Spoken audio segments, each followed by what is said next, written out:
Call this meeting to order. Are there any declarations of interest? I have one declaration of interest, Bylaw 145-2020, site plan agreement with Norvac Biotech Corporation on Schmon Parkway. I'm declaring a conflict because my daughter works for that company.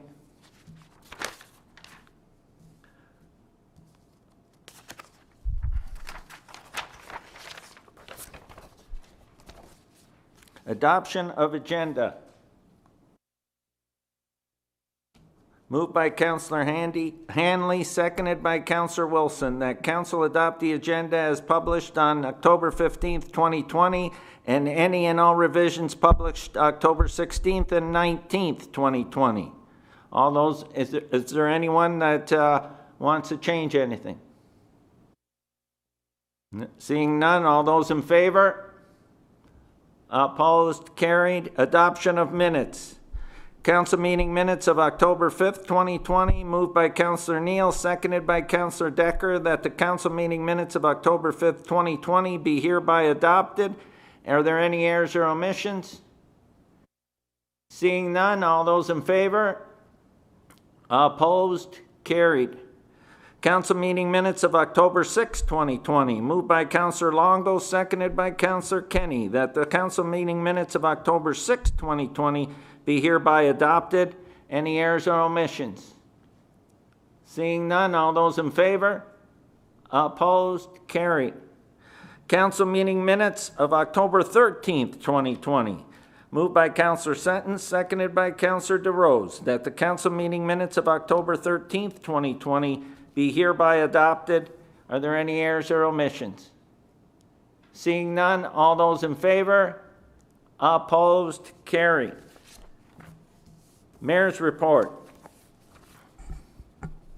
On Wednesday, October the 7th, I attended the provincial government Walker Environmental Enbridge gas announcement regarding approval by the Ontario Energy Board of Enbridge Gas's voluntary renewable natural gas program and Walker Industries Enbridge Gas and Comcor Environmental Niagara RNG partnership. They have partnered on an initiative that will invest $42 million in Ontario to produce clean, renewable natural gas from landfill waste. The RNG plant at Walker Industries, Niagara Falls, will be the largest in Ontario and will generate enough clean energy to heat 8,750 homes and reduce greenhouse gas emissions by 48,000 tons every year. The investment will employ approximately 50 people during construction and 2 to 3 new full-time skilled jobs once operational. Construction started in the spring of 2020 and is expected to be complete by the end of 2021. Also in attendance at this announcement were Minister Jeff Yurek, Ontario Minister of the Environment, Conservation and Parks, Associate Minister of Energy Bill Walker, Regional Chair Jim Bradley, Niagara Falls Mayor Jim Diodati, St. Catharines Mayor Walter Sendzik, as well as representatives from the partnership group. On Friday, October 16th, outside City Hall, I participated in a photo op in support of Community Support Services of Niagara. They are a volunteer not-for-profit agency providing comprehensive client-driven initiatives to live independently in their homes. The fundraiser, Big Box of Cards, is being done in conjunction with another nonprofit agency, Community Outreach Kitchen. Also in attendance were Councillor Wilson, Councillor Decker, Councillor Sentence, Councillor Kenny, as well as Regional Councillor Whalen and our CAO, Manoj Dalwaria. Everyone wore masks and followed COVID-19 safety protocols, including social distancing. Of note, from our Regional Planning and Economic Development meeting on Wednesday, October 15th, 2020, 2020 is still on track to be a very strong year with investment and building permit values expected to surpass 2019, which was a record year. This morning, Councillor Neal and I attended the Thorold virtual Zoom meeting. Some items discussed included affordable housing, neighborhood hubs, their upcoming website development, Christmas food drive, and the virtual prayer breakfast. The virtual prayer breakfast is going to be held this year on November 24th at 7:30 a.m., and more details will be distributed to council closer to that date. And I know a lot of you attended that event last year when it was held at Club Capri. This year it will be done virtually. The Port Robinson Ferry, Bridget's last day of operation for 2020 will be November 1st, weather permitting. And lastly, please check out the Ontario Ministry of Health safety tips to help you plan a safe and happy Halloween. They have been posted on the City of Thorold and Niagara Region and Facebook pages. Check back often for any updates in case any protocols change between now and Halloween. And that's the end of my mayor's report. Public meeting. On the proposed draft plan of subdivision and zoning bylaw amendments. Proposed draft plan of subdivision and zoning bylaw amendments, Empire Legacy, Phases 2 and 3, D12-01-2020, D14-08-2020. Opening remarks and purpose of the meeting. The public meeting is being held pursuant to the provisions of Sections 34 and 51 of the Planning Act, RSO 1990, CP 13 as amended. The proposed plan of subdivision and zoning bylaw amendment applications would facilitate new road networks and residential development on the following properties: 1292 and 1320 Cottameyer Road, and 1873, 1879, 1885, and 1943 Port Robinson Road. A maximum of 854 residential units, including single detached, semi-detached, standard townhouses and rear lane townhouses, 2 parks, and a trail system are proposed through the draft plan of subdivision. The amendments to zoning bylaw 2140 bracket 97 and zoning bylaw 60-2019 would permit the above noted uses to be located on the aforementioned properties with site-specific provisions in some cases for their implementation. Any of the following, no later than 20 days after giving notice, may appeal the decision by filing with the city the notice of appeal that must set out the reasons for the appeal, accompanied by the tribunal's fee. The applicant, a person or public body who, before the bylaw was passed, made oral submissions at the public meeting or written submissions to council or the minister. If a person or public body did not make oral submission at a public meeting or provide written submissions to council before the bylaw was passed, the tribunal will determine if there are reasonable grounds to add the person or public body as a party. Up first is a presentation from city staff, Paul Klassen, Intermediate Planning, and I'll turn it over to Paul.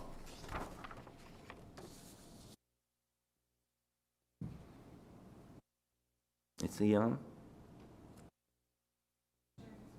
Okay.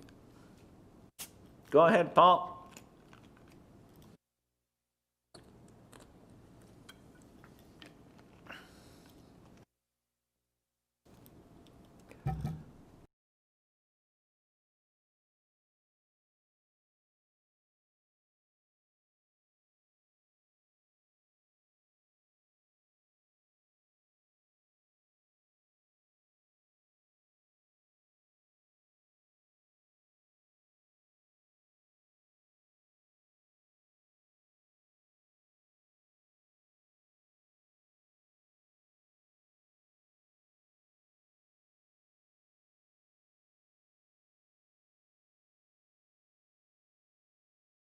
Go ahead. Okay, great. Sorry about that. So this presentation is on 2 applications received by the Planning Division. the City of Thorold.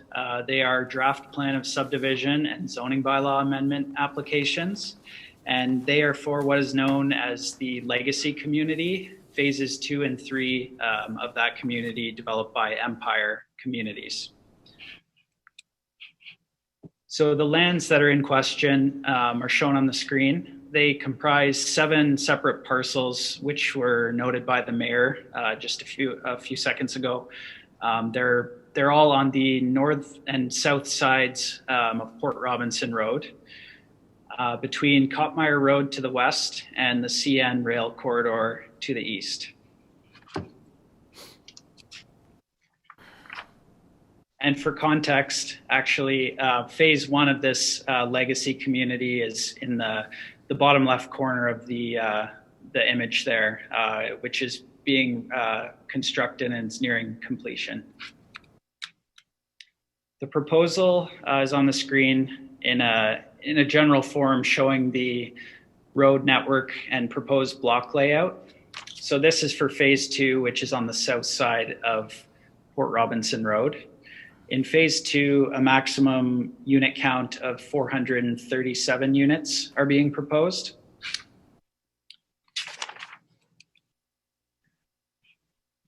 Phase 3 is on the north side of Port Robinson Road, as I mentioned, and it's shown on the screen now. In this phase, a maximum of 417 units are being proposed. There's also park space and protection for the woodlot noted in the image.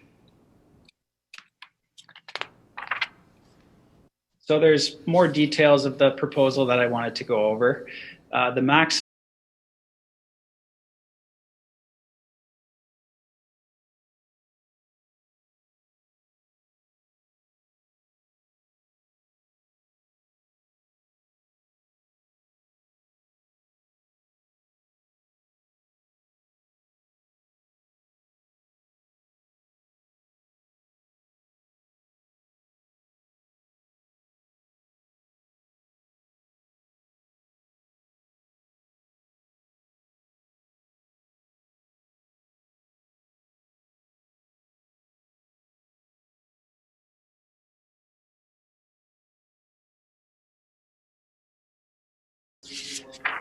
Okay, we're back. Council? So I wanted to just outline some of the details of the proposal. The there's a maximum of 854 residential units being applied for. The actual yield that the developer expects is actually somewhere around 700 to 750 residential units. And the discrepancy is because of the different lot sizes and lot frontages that they're going to be offering in the end. But the minimum of the lot sizes and frontages would result in a higher maximum possible unit count. So the actual units themselves will be a mix of single detached, semi-detached, street townhouse, and rear lane townhouse units. So rear lane townhouse units, I don't believe we've seen them in the city to this point, to my knowledge at least. And they front on public streets, but they are accessed by vehicles at the rear via a laneway. Parkland is also proposed to be dedicated to the city in each of the 2 phases.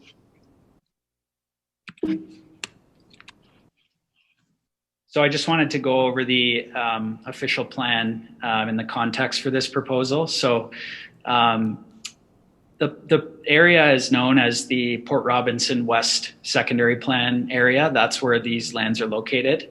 And the land use plan is reflected in the official plan for this secondary plan area. So you can see on the screen that low and medium density residential uses are outlined there, along with varying levels of environmental protection and open space areas, which is the public park element that I mentioned. So a neighborhood plan was recently approved by council for this area for the Port Robinson West secondary plan. And what that did was it established a finer grained road network and more specific set of policies for development in this area. So that was recently approved, and the proposal that's before us today is in line with that neighborhood plan, and an official plan amendment isn't actually required for this development. The current zoning bylaw designates the lands broadly for residential development and also identifies some areas for environmental conservation. Zoning bylaw 60/2019, it's currently under appeal. It was approved by the city last summer, but the lands under this new bylaw are also designated for development, as you can see on the screen. And then there's areas in the new zoning bylaw that are protected to varying degrees as well.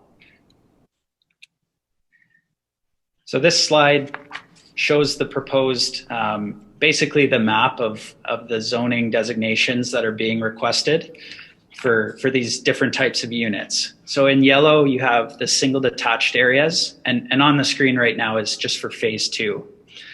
So yellow is single detached, and you can see how the blocks are laid out. The blue areas are for either street townhouse or semi-detached dwellings. So they're requesting some flexibility in that zoning. And then along the major roadways are the rear lane townhouse zoning categories. So now you can see that distribution of unit types that's being proposed for phase 3 as well, with the rear lane townhouses along Port Robinson Road.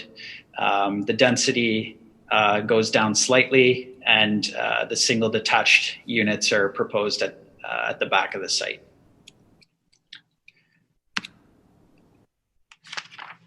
So lastly, I wanted to address public comments that were received during the circulation and notification for these applications. So one of the main concerns that was raised was the ongoing condition of Port Robinson Road during construction of these units.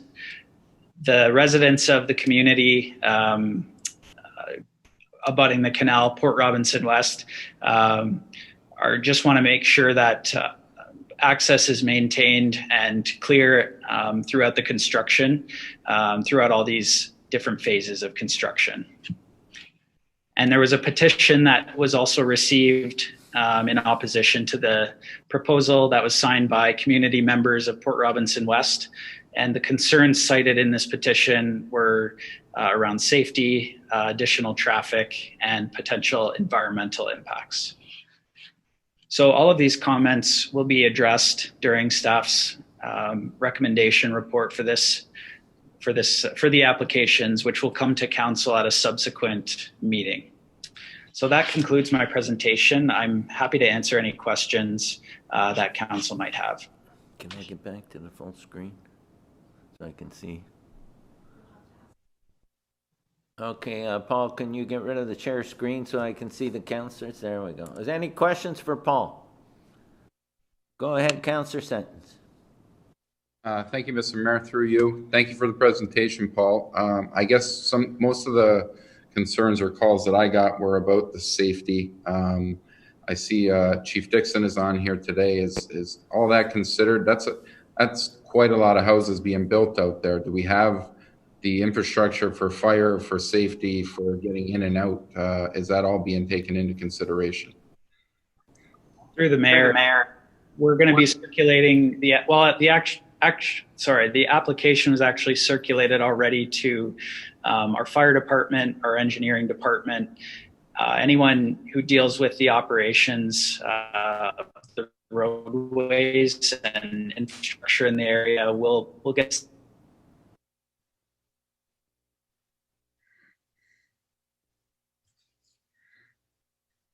Did we lose him? Yep.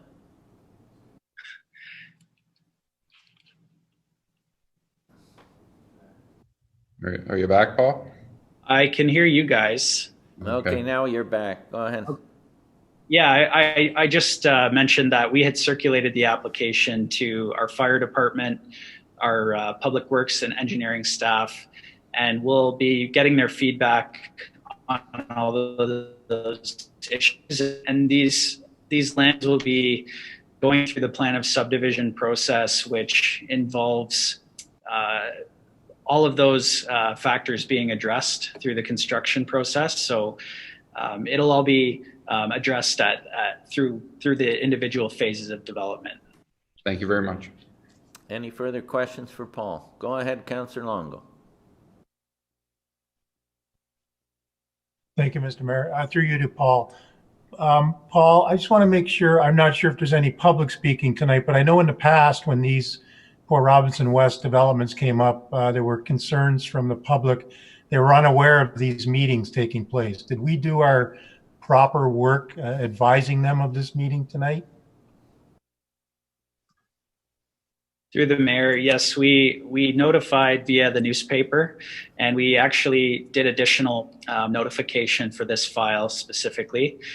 We asked the applicant to put up 2 signs, one on Port Robinson Road and one on Kottmeyer. And we also did a mail out to the residents in the older section of Port Robinson West.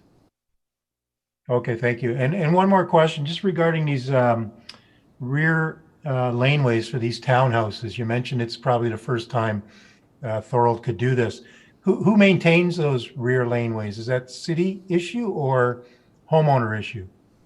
I believe they're public laneways. I might ask the consultant for the developer to clarify that when I think he's going to make himself available after me for questions, but I'm thinking they're public.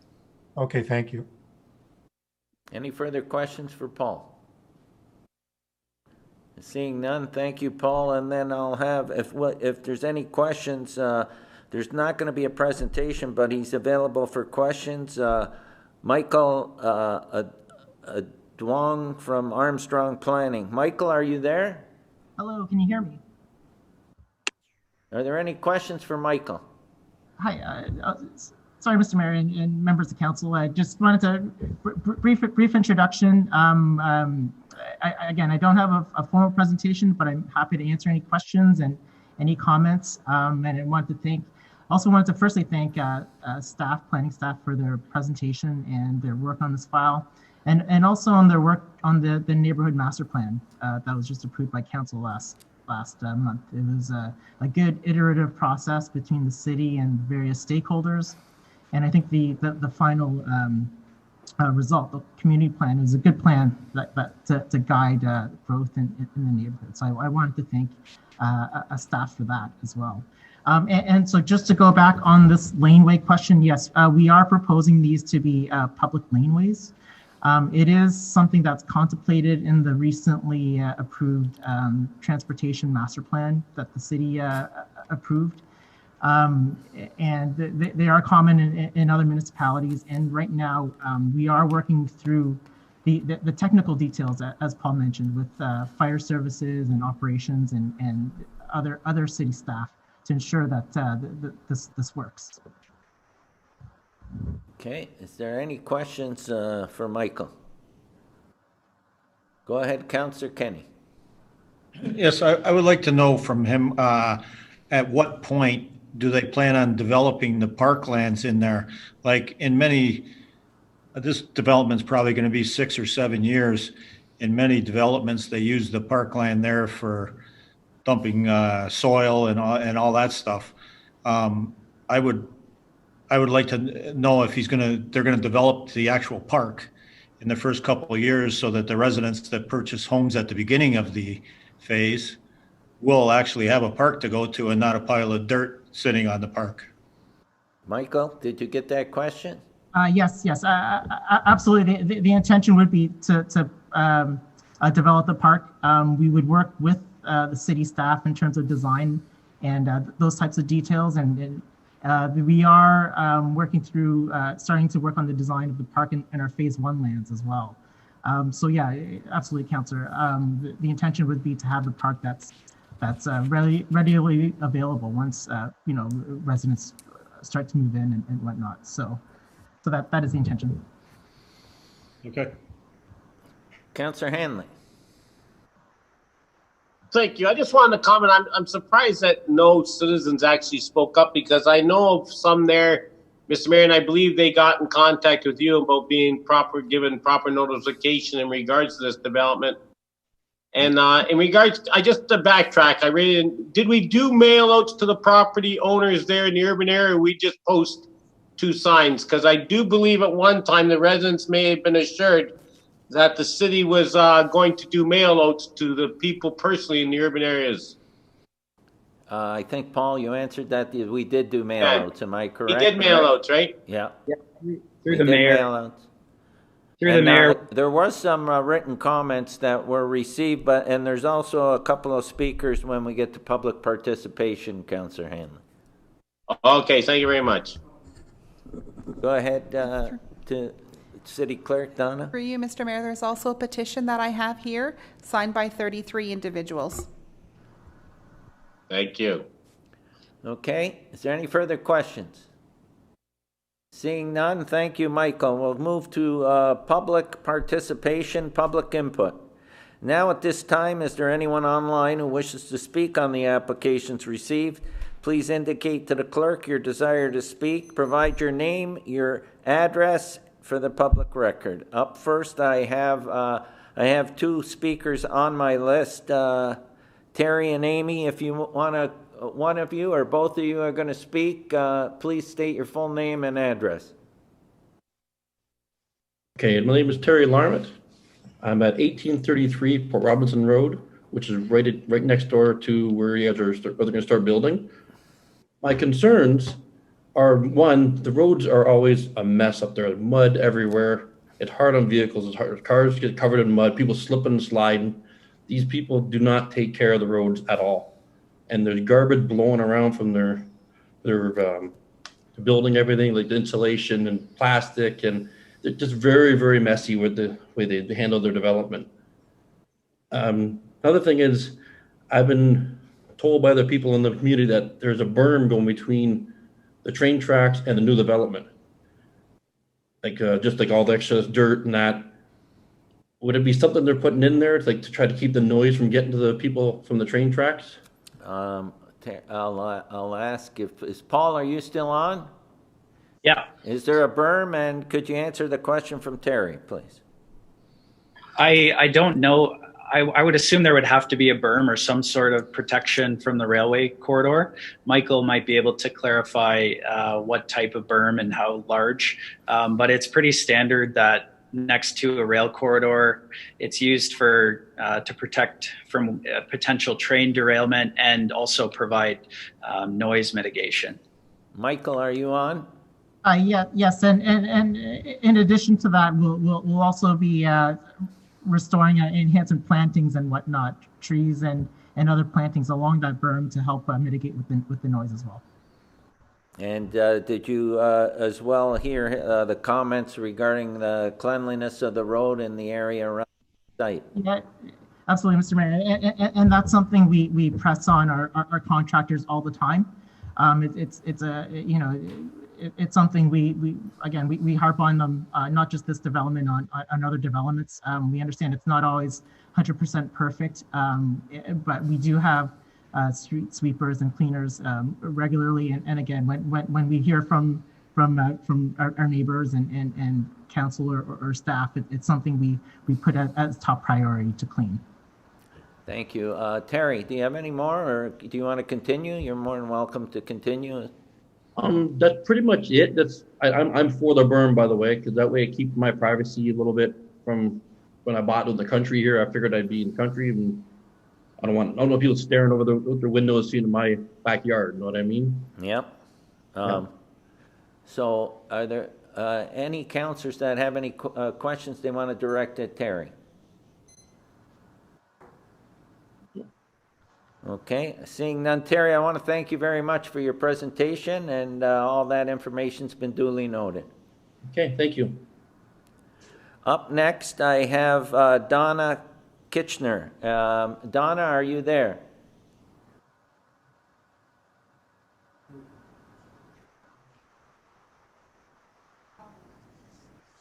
Yeah, Hello. Okay, Donna, you're on. Please state your full name and address. Donna Kitchener, 2 Hill Street, Port Robinson West. Okay, go ahead. Okay, so we moved here 2 years ago and moved to be in the country. And there's no public transit servicing Port Robinson West.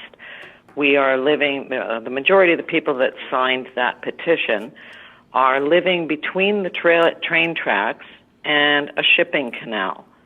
So when there's construction, or actually even once the construction is finished, and you're now servicing 800 to 1,600 cars at any time trying to get in and out of the area, what about us, the current residents who live here? What consideration, if any, has been given to us should there ever be a need to evacuate the area? Like, for example, fire, train derailment, gas leak, flooding, canal disaster. Where does that put us? Because we are the last to get out. We have no other, we can't take the ferry. It's a dead end.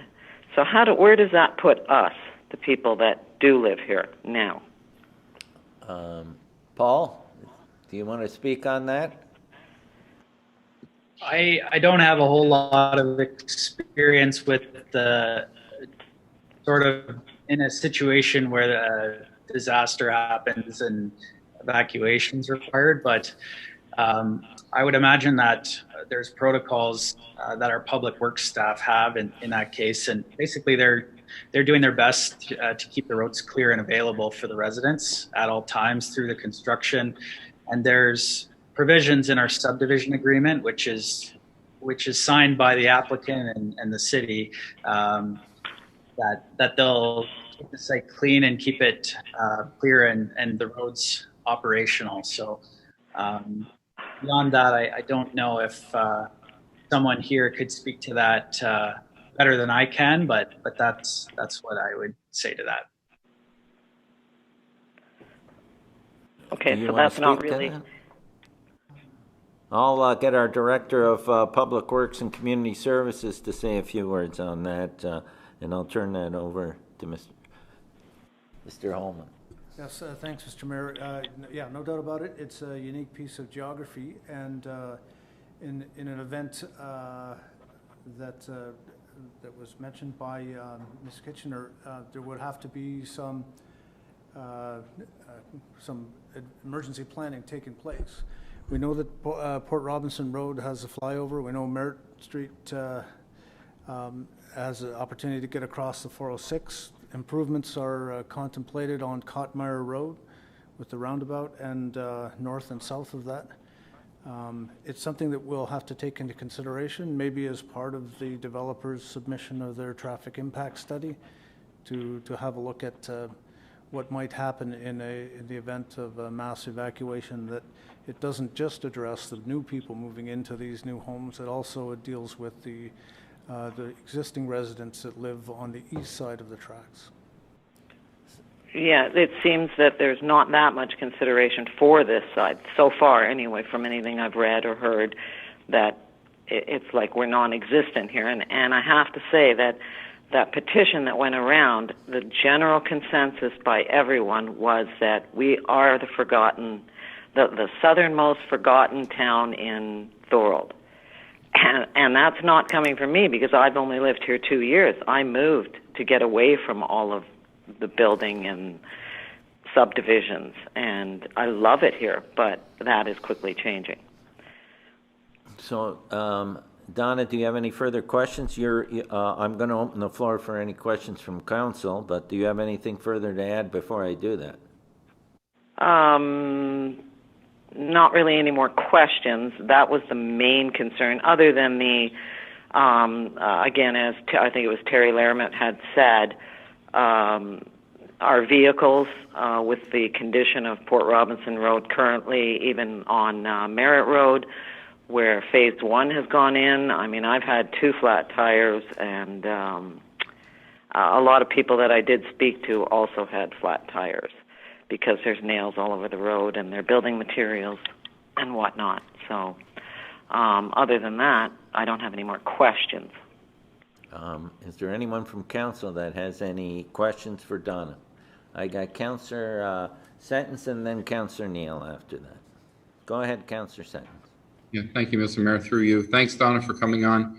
It's kind of a question for you and through over to Michael, just on what we touched on earlier. Michael, when it comes to road conditions and everything, do the citizens out there have a number to call the construction company, or do they have to go through the whole rigmarole of going to, during business hours, calling the city, putting a complaint in, and having it looked at?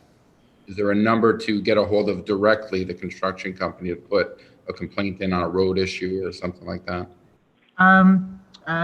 Council, I actually don't have that particular answer that I know that from my end. I know there is a construction trailer, sales trailer in the area, and obviously there's the number for the developer themselves and park communities. But thus far, our experience from is that once residents do make contact with staff, it is immediately reached to us very, very quickly, and it's if roads and whatnot need to be cleaned, we'll get out there as soon as we can. Okay, it sounds like it's an important issue, so thank you. Yes. Agreed, understood. Councillor Neal. Thank you very much. I noticed, I think it was Donna that mentioned about transportation and busing.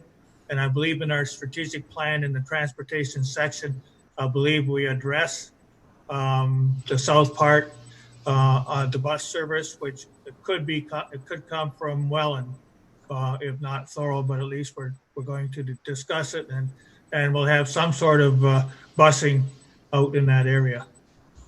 Thank you, Councillor Neal. Is there anyone else? Seeing none, Donna, your comments are duly noted, and I want to thank you for coming to council tonight and making your presentation. Thank you for listening. Is there anyone else? There is no one else. I'll just read it one more time. Now at this time, if there anyone else online who wishes to speak on the applications received, please indicate to the clerk your desire to speak. Please provide your name and address for the public record, and there's no one else online. There's no one else. So I'll move to closing remarks and closing of the meeting. This fulfills the requirements of the Planning Act, RSO 1990 CP 13, pursuant to sections 34 and 51.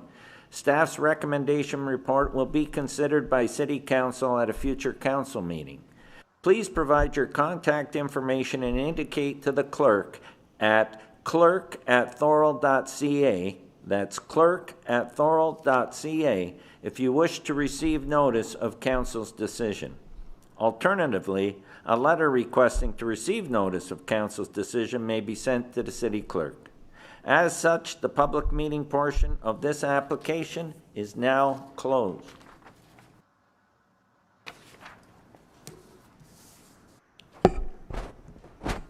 And we'll move on now to motions for council support. From the town of Fort Erie, moved by Councillor Neal, seconded by Councillor Wilson, and I'll turn that over to Councillor Neal. Thank you very much, Mr. Mayor. And I'll just start by long-term care homes, of course, are dear to my heart. I'll be in one of them one of these days. The Ford government has had the opportunity to review and change the way long-term care and retirement homes are funded since March 2020. That is almost 8 months ago. The way staff are compensated now so that the employee does not need to work at several homes in order to make a decent wage should have been addressed months ago. There are not enough staff or funding to look after the residents of the long-term care homes. If there were enough staff and funding, the procedures and policies that are in place would allow the home to keep the residents safe.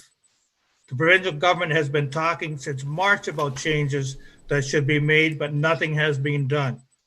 Now many families do not want to place their loved ones in long-term care or retirement homes because of the COVID pandemic situation in many of the homes.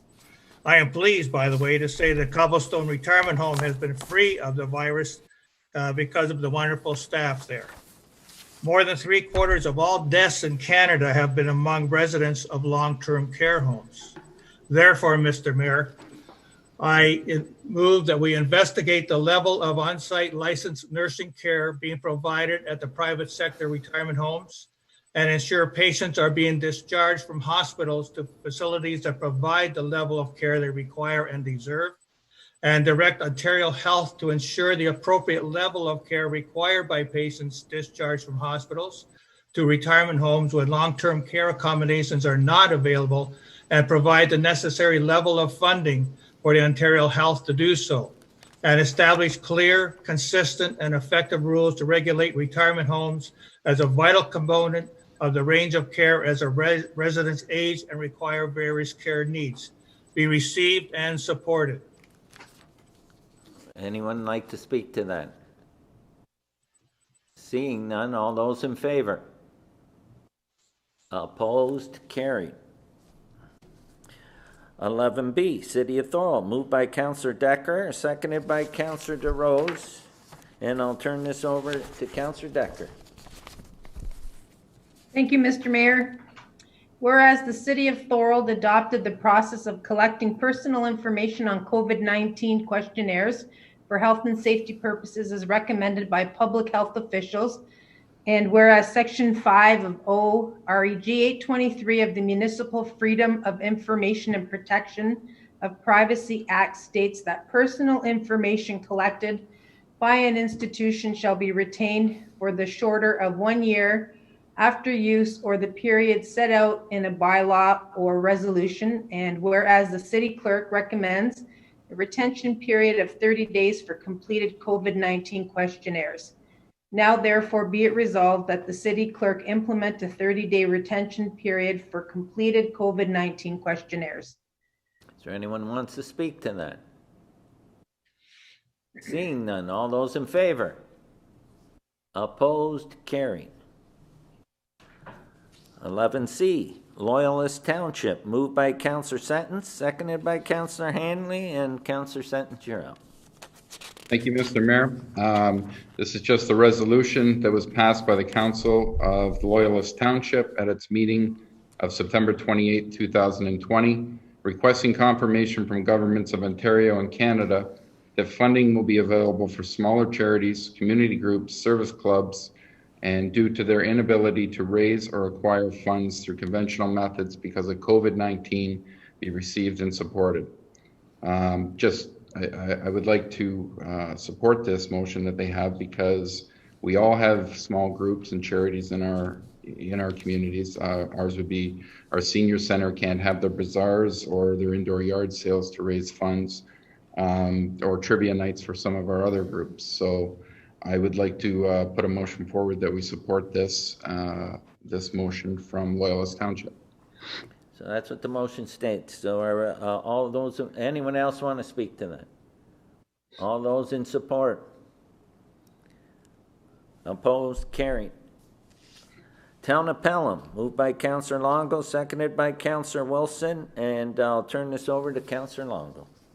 Thank you, Mr. Mayor. I have a request here from the Town of Pelham. Whereas the Town of Pelham at its October 5th, 2020 meeting endorsed a motion pertaining to legal costs associated with cannabis facilities in their community, and whereas the Town of Pelham has called upon upper level of government to champion the town's plight with regard to these matters, and whereas the Town of Pelham has formally requested that both the City of Welland and City of Thorold each be asked to voluntarily contribute $15,000 towards defensive legal actions, as Pelham has received complaints from residents of both municipalities pertaining to light and or smell associated with the industrial production of cannabis, be received and filed or received and supported.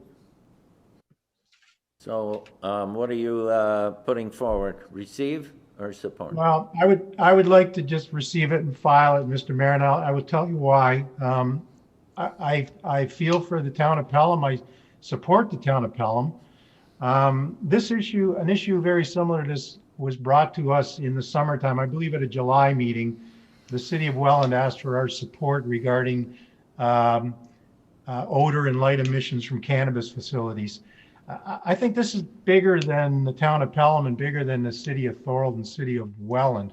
I'm not sure why we as municipalities have to fight a poorly implemented plan by the federal government. These facilities are supposed to be constructed and not have odor emissions or light pollution. And they continually, I guess, flaunt these rules. And I'm not sure why it's come down at a municipal level to have to fight these big businesses. I believe this should be a regional initiative at the least, or else a provincial and federal initiative to follow through on the implementation of a cannabis production plan that's not working very well.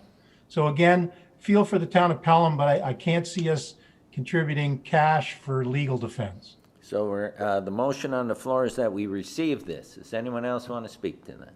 Receive and file, sir. Receive and file. Go ahead, Councillor Hanley. Yes, it was actually the July 7th meeting that we brought it up and that stuff because I brought it up and Jason did talk about it at the time. We're actually, I believe, probably incurring our own legal expense right now. If I could ask Jason through you, Mr. Mayor, I believe that we are now under appeal in regards to a medical marijuana application. And at the time that was mentioned in July 7th, is that where we still stand? If I can through you to Jason. Yeah. Is Jason on? Jason, are you there? Yes, Mr. Mayor. Yes, I'm here. Did you hear the question from Councillor Hanley? I did. Yeah, through you, Mr. Mayor, to Councillor Hanley. The city is not incurring or is in any legal action with any cannabis facilities at this time, nor have we been. I know we had sought legal opinion on enforcement and who would be responsible for it in the past, but we haven't been in any kind of legal action with any such organization. If I could, Mr. Mayor, on July 7th, it was mentioned that we were presently had a under appeal. I listened to it today. It was at 2 hours and 38 minutes of the, and you had mentioned that we had presently had a case under appeal in regards to an application for medical marijuana. I listened to it today. And that's what your words were, under appeal. I could get it up over on my computer. I'm just I may have mentioned through Mr. Mayor that our current zoning bylaw does address where medical marijuana facilities would be permitted to be located. Our proposed zoning bylaw, I should say, does identify that, and that bylaw is under appeal. If that may have been what was discussed. Oh, okay, yes, thank you. That's what it was probably then that was discussed, because I do remember that we also discussed that evening that marijuana facilities are allowed in agricultural zones and are permissible. And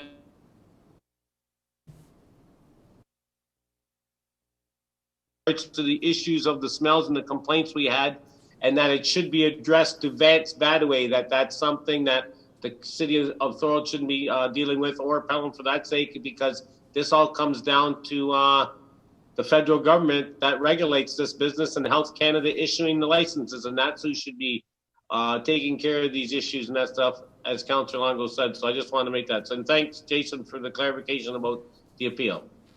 Thank you. Is there anyone else? Seeing none, the motion is to receive and file. Oh, did you want to speak, Councillor Wilson? Yes, please. It's maybe just a question through you, Mr. Mayor, to the appropriate, maybe to Donna. But if we receive and file this, can we not maybe ask for support or suggest that they ask for support from the region and from the provincial government? We not write to them? Because I do agree with Councillor Longo. Like, I don't know that we should be putting money up for legal costs. I think this should be part of their implementation process, and then be able to whether we're policing it, if it's in our city, I could see, but there should be some regulations that we're able to uphold. Go ahead, but I think in the motion it says that the town of Pelham is trying to get upper levels of government funding at this time. Go ahead. That's correct. The town of Pelham's motion was requesting assistance from the region, their local MPP and their MP to champion this for them. Okay, maybe I misunderstood that. Okay. Thank you. Go ahead, Councillor Longo. Yes, thank you, Mr. Mayor. Maybe I can help Councillor Wilson with this. There's a secondary document, and it talks about the request, and they have requested the region of Niagara, the member of provincial parliament, and the Niagara West MP, Dean Allison. But I agree. I think we need to request our member of parliament, who's Vance Badaway, who's a member of the Liberal Party, to look into this, because in fact, I believe Dean Allison is a conservative. They didn't introduce the legislation. I think we should go right to the party that did. And I think Vance Badaway's office should be again asked to look into this for us, because he was once asked to look into it in July. Okay, so we've got that request that we receive and file, and then we send some a letter to Vance Badaway's office. Do you want to, well, first we pass this. Okay, so first we pass to receive and file. All those in favor? Opposed? Carried. And then secondly, that we send a letter to Vance Badaway as well. I need a seconder. I had Councillor Longo and I got Councillor Wilson. Any discussion on that? All those in favor? Opposed? Carried. Okay. Motion to receive and file minutes or adopt recommendations of council, committees, and boards. Minutes to review for information purposes, moved by Councillor Neal, seconded by Councillor DeRose, that council receive and file the minutes of the committees of council and local boards as presented. Does there anyone want to speak to any of those? Did you want to speak to something there, Councillor Hanley? Yes, I did, Mr. Mayor. Item number 4, tourism advisory. If we note, that's actually a 10-month minutes that we got. They were from 10 months ago, actually from November 2019. My concern is this. It's again, if they read it about the Thorold murals, is that the discussion that night is in fact about the Thorold murals, and it says that Armstrong advisor is not a lot of information regarding the Thorold murals. However, she had a meeting with the city clerk and the manager of community services, and they are on board. Where do we stand with those murals? You know, I'm under scrutiny for it right now myself, the murals. I put a motion forward in 2017, was seconded by Councillor Sharon at the time. I again brought it up in 2019. I see these minutes discuss it back in 2019, long before COVID was around. And we have yet to address the murals, you know, and it doesn't look good for the beautification of our city. And I've been talking about it now for 3 years, Mr. Mayor. And I want to know, when are we going to actually act on those murals and do something about the way it looks along that Welland Canals Parkway? It's not very appealing. I'll ask the city clerk to speak to that. Through you, Mr. Mayor. The manager of Parks and Cemetery and I did meet with Miss Armstrong about the mural project that she wanted to undertake. At that time, our tourism provider, Sue Moran, was also involved, and it's recommended that we have a murals policy, and we wanted to have the Parks and Rec master plan passed first because the murals kind of ties into that, so that's where we're at with it. We have drafted one and we're getting comments back from our tourism provider. It was circulated to her, and we're just waiting for our Parks and Rec master plan to be approved. And thank you very much. Do we know when that may be coming forward, the approval of the master parks plan? That will be coming forward at our next meeting, November 3rd. November 3rd, Councillor Hamlin. Thank you very much. Any further questions? Okay. All those in favor? Opposed? Carried. 12B, minutes to endorse recommendations. Moved by Councillor Kenny, seconded by Councillor Sentence, that Councillor adopt the recommendations contained within the minutes of the Parks, Trails, and Recreation Committee from March 4th, 2020 and October 7th, 2020. Does anyone want to speak to that? Anyone want to speak? Seeing none, all those in favor? Opposed? Carried. Statement by Councillor, signage at ramp going on to Collier Road. Councillor Decker. Thank you, Mr. Mayor. I'm not sure who to direct this to, but as everyone knows, there's a new do not turn on red sign that's attached to one of the lights across when you're coming off the ramp to Collier Road, and there's a signage to the right. However, people continue to turn right when it's red onto Collier. I've had complaints of, near miss accidents. I myself have been almost hit a few times when I'm coming through the green and people are coming off that ramp turning right. So is there anything we can do? Do we go to the region to ask them to put something that says new, that this is a new sign, do not turn on red? Is there anything we can do at our end? I think that I'll turn this over to our Director of Public Works and Community Services, but I think that ramp is MTO. Am I correct, Jeff? Yes, that's correct, Mr. Mayor. I can bring it up in our regular meeting with our regional staff and see if there's some additional signage we can... Yeah, because you come up to the corner, I see what she's saying, and I've seen it many times. I think there should be a warning as you come down the ramp, and it should be something large that people... Okay, yeah. I'll follow up on that. Okay, is that good? Councillor Decker, our Director of Operations will check into that, okay? Yep, thank you. Community grant for Santa Claus Parade. You're up again, Councillor Decker. I'm up again. So we've been meeting with our special events committee meeting regarding the Santa Claus Parade, and we've been discussing some other options in light of not having the Santa Claus Parade this year due to COVID. So we had tossed around some ideas, and we were looking at doing a sort of a festival of lights at Beaver Dams Park. So we're looking for an adjustment to the grant. So I'd like to put a motion on the floor that we're still going to do something in light of the parade, but something that's going to run a little bit longer. And I just wanted to put a motion on the floor, whereas due to the COVID-19 pandemic, the Santa Claus Parade is unable to be held this year. And whereas at a special events committee meeting held on Thursday, October 15th, 2020, the committee was made aware that the Santa Claus Parade Committee wishes to have a month-long light display through the Battle of Beaver Dams Park as a safe alternative. And whereas the community grant request for the Santa Claus Parade did state a parade would be held and money would be used accordingly. And whereas the Santa Claus Parade would like to reflect this change and have the request approved by council with no additional funding being required so the event can be planned and approved. Do you have a seconder for that? I got Councillor Wilson. Is there anyone that wants to speak to that motion? Go ahead, Councillor Wilson. Thank you, Mr. Mayor.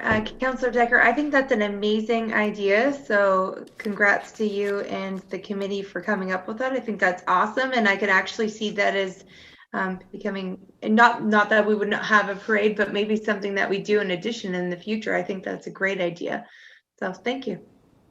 Thanks, Councillor Wilson. And we are looking at other additions to that. So we want to run it for starting the same weekend that the Santa Claus Parade was going to run, till January 2nd, 2021. And we're still mulling some other ideas of having maybe carolers in the park, obviously maintaining the social distancing, and maybe having the community care bin there and volunteers to man it. And, possibly getting some volunteers involved to serve hot chocolate. And we're also working on sort of how kids can get their letters out to Santa Claus as well. So very good. We've got a lot on the go. Thank you, Councillor Decker. Is there anyone else who wants to speak to that? Go ahead, Councillor DeRose. Councillor Decker, is there a cost associated with this, or can you tell us the cost it'll come out of the existing budget, but can you share that with us, please? No cost. It'll be in the grant that was already approved. And how much was that, to refresh my memory? I'm not sure. I don't have the exact figure. Does anybody in finance know? It wouldn't. I can check with Sebastian and get back to you. I'm not sure. Donna, do you remember how much it was, or? No, I do not recall what the community grant allocation was. For the parade? I know. I got a figure in my mind, but I don't know if it's right, so I don't want to say. Okay. I can get that information and email it. Thank you. Sorry, Mr. Mayor. Oh. It's Curtis. Okay, go ahead. Go ahead, Curtis, Manager of Recreation. Yeah, sorry about that. Thank you, Mr. Mayor. It's approximately $9,000. Okay, thank you. Thank you, Curtis. Did you get that, Councillor DeRose? Thank you, Mr. Mayor. Yes. Thank you, Curtis. Go ahead, Councillor Hanley. It would still be in the format as before. I believe it was always in kind, not actually cash in hand. Is that what they're looking for? The city to provide services, or now they're looking for cash in hand? Because I believe Santa Claus parades in the past was cash in hand. I think may have been for supporting some of the bands, but most was lieu of services. How are we looking at doing this? Cash or lieu of services as in the past? I'll turn this back to Curtis. Curtis, I think that was that the cash portion of the grant? Yes, through you, Mr. Mayor. That's correct. That's the cash portion. That's the cash portion of the grant, not the in-kind, Councillor Hanley. Thank you. Okay. Anyone else? Seeing none, all those in favor? Opposed? Carried. Graffiti bylaw review concerns raised by BIA, and I have Councillor Longo. Thank you, Mr. Mayor. At last week's BIA meeting, there's an issue was raised by the BIA, and they asked me to bring it forward to council. It's regarding graffiti. They're becoming frustrated basically at the graffiti that is remaining up for a long time. It seems like it's not being cleaned. It's the same properties that aren't cleaning it.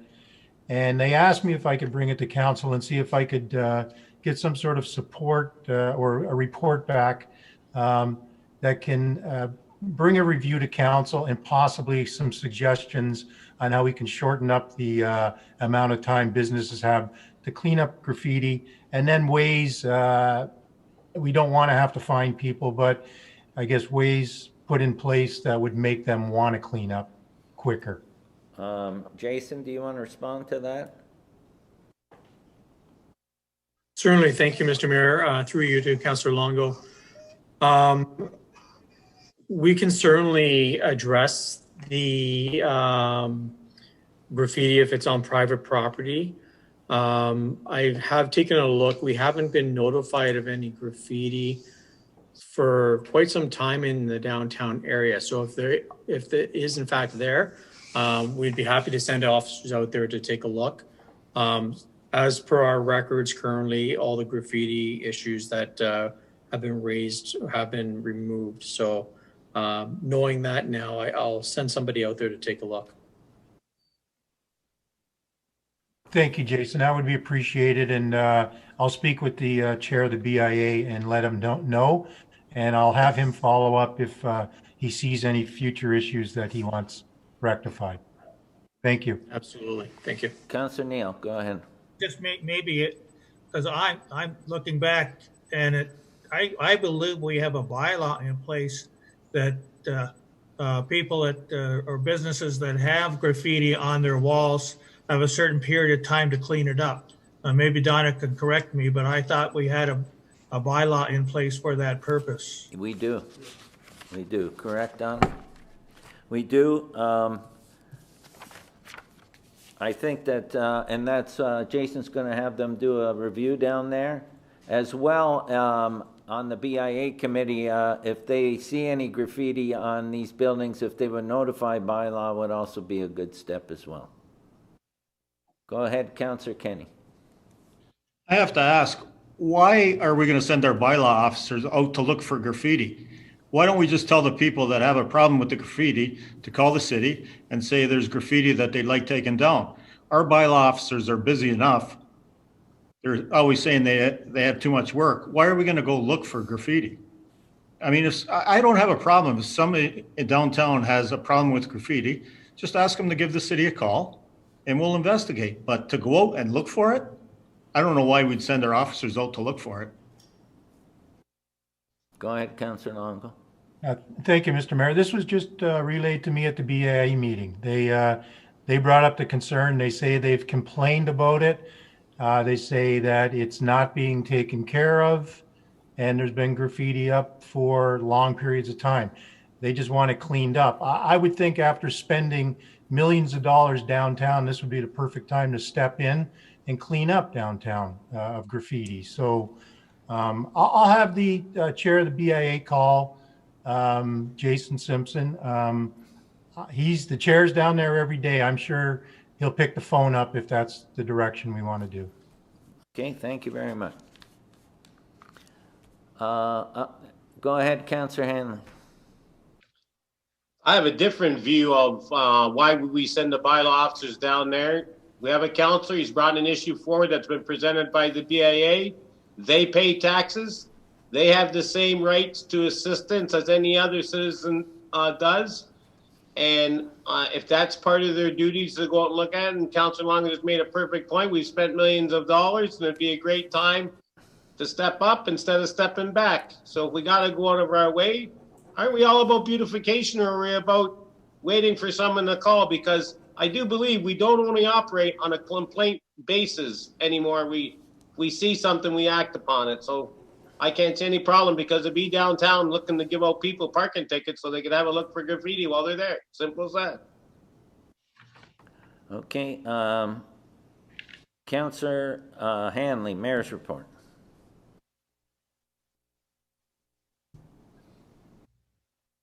Can't hear you, Councillor Hanley. You're muted.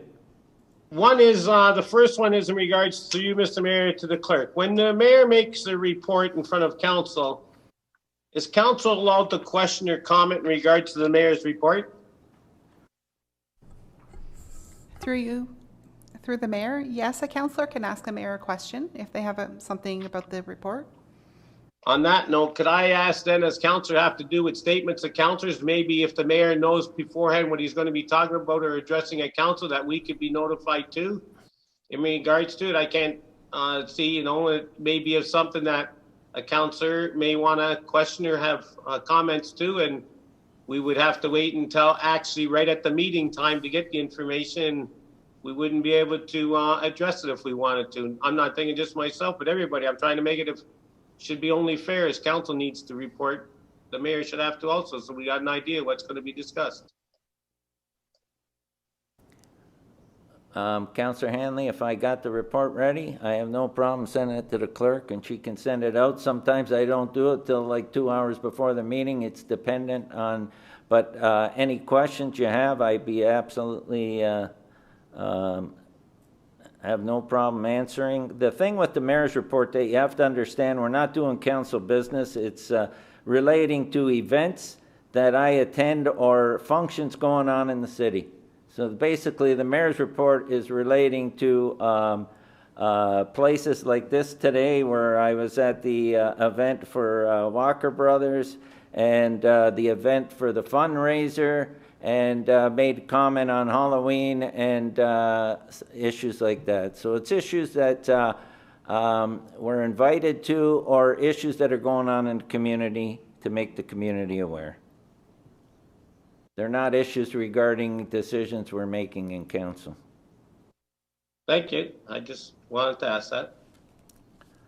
Okay. Secondly, is in regards to the 30 days, as the motion I put forward on July the 7th, is the clock already ticking on those 30 days? Is my motion on July the 7th?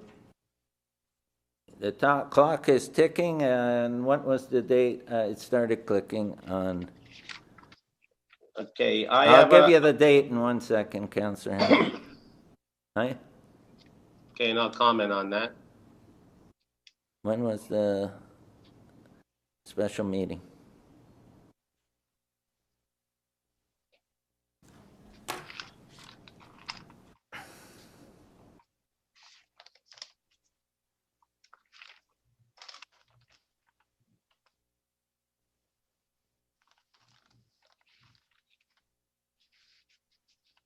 I'm going to comment on it, Mr. Mayor. Anyways, the date's irrelevant because the 30-day clicker shouldn't be proceeding, and I'll tell you why. Is that I went through the July 7th council meeting again today, and as Councillor Decker did tonight, I put a motion forward in regards to whereases and who tos and therefores, and then there was a debate, and then we voted on the motion.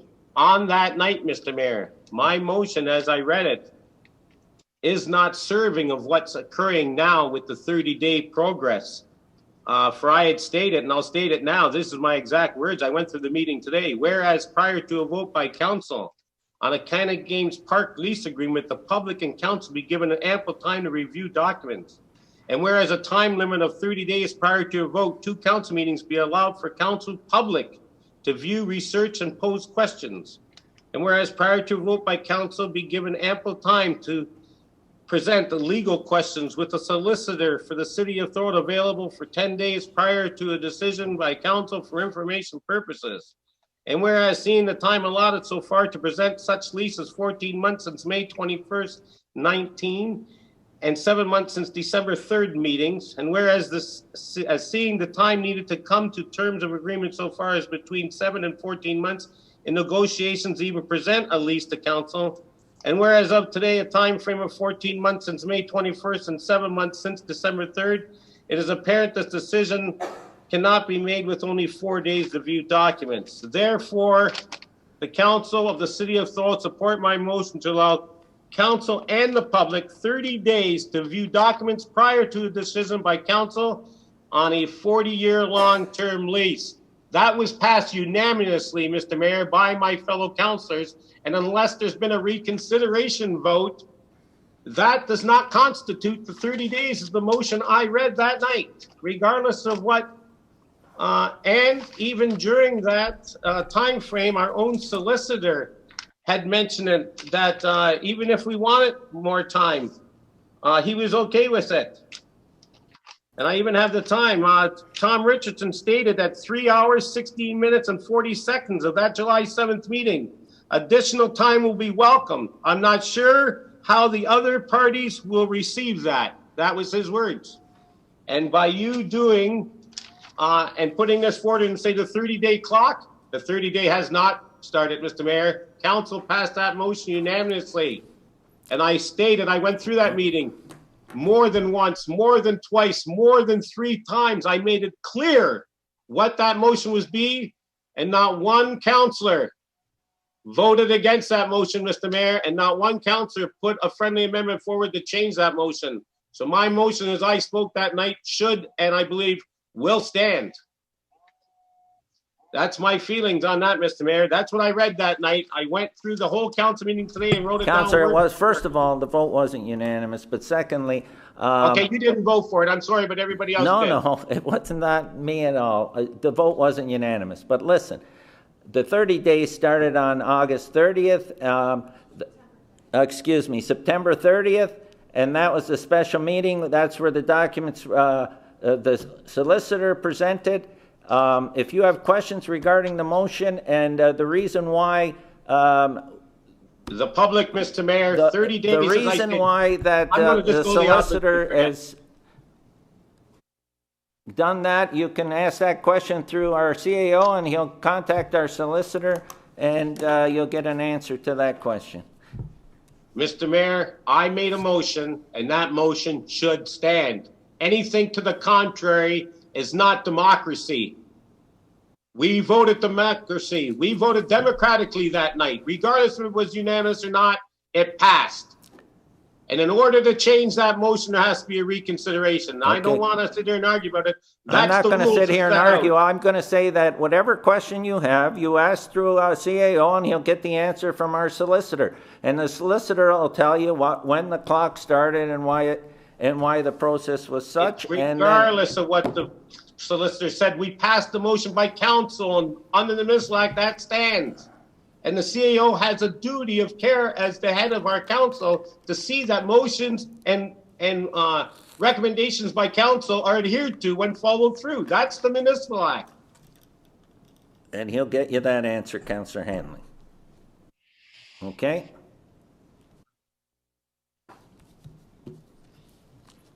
Go ahead, Councillor Longo. Thank you, Mr. Mayor. I'd like to speak on this. I'd like to say I wasn't aware that a 30-day clock started ticking. Nobody said that. I'm not going to divulge what was said in an in-camera meeting, but we did have an in-camera meeting, I guess, where an agreement was discussed. Nothing was shown to us. We didn't see a document. And Councillor Hanley's correct. I remember that meeting. I remember him asking and council supporting. It was the public and councillors having time to review this document. I can't even review the document, Mr. Mayor, without coming in the city hall to sit down and look at it, because I'm not allowed to read it for some strange reason in my own home. I don't know if I'm not trusted or what it is, why a document is so top secret that I could be shown it in a in-camera meeting, but I can't look at it at home to review it. I was in the city hall last week for an hour and a half and got halfway through the document. So now I have to go back another time to review the rest of the document so I can do my due diligence. And I'm being told tonight that some sort of magical clock is ticking on me and I only have a few days left to do it. That's wrong. That's not what this council did. I agree with Councillor Hanley. He's right. If a council passes a resolution, unless it's turned over and reconsidered, that's what resolution stands. So unless the public has seen this document, we've started no clock. And that's my feeling on it. Thank you, Councillor Longo. I got Councillor Wilson. Thank you, Mr. Mayor. I don't know what their rule is about necessarily having a document like that outside where it's a legal document and agreement between multiple parties. I personally don't see an issue with having to go to the city to read it. I did as well this week. I spent about an hour and a half and I did go through the entire document. And so I don't personally see a problem with that. I'm not sure if that's a document that should be being shared with the public in the first place. I think that would be my concern. I don't know, in business, we don't typically share contracts between parties publicly. Just like if I was purchasing a house, I wouldn't share that publicly either. So I don't know what the problem is with that. I thought that what I read and what the solicitor went over with us in the private meeting was the same, and I had no concerns about that, and I had no surprises in reading that document whatsoever. So I'm not saying that I don't think that the public should be aware of what the agreement is, but I don't, in my opinion, I don't think it would be appropriate to have that outside of the city walls for any of the parties involved. So I don't know if the CEO wants to comment to that, or. I'll turn that over to Manoj to comment. Through you, Mr. Mayor. We have got a memo from our solicitor that was forwarded to council on September 22nd, and he has outlined the reasons why it should not be shared with the public at this point in time. And my understanding is once the document is finalized, then we can able to share it with public. That's the recommendation that we have received from council or from our external legal counsel. On that, to Councillor Hanley's comments, what we can do is his concern is duly noted, we can forward that concern to our solicitors and then ask them to comment so they can provide. And also, Councillor Handley's motion of July 7th was forwarded to our lawyers, so they have a copy of that along with all the other documents that are there with us. So they have all the information. We can certainly ask them to comment on the concern that Councillor Handley is raising. Thank you.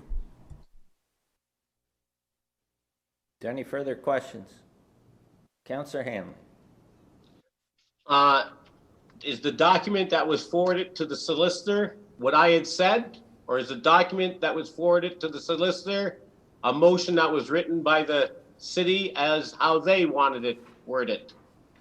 Because what I just read you is what was passed that night.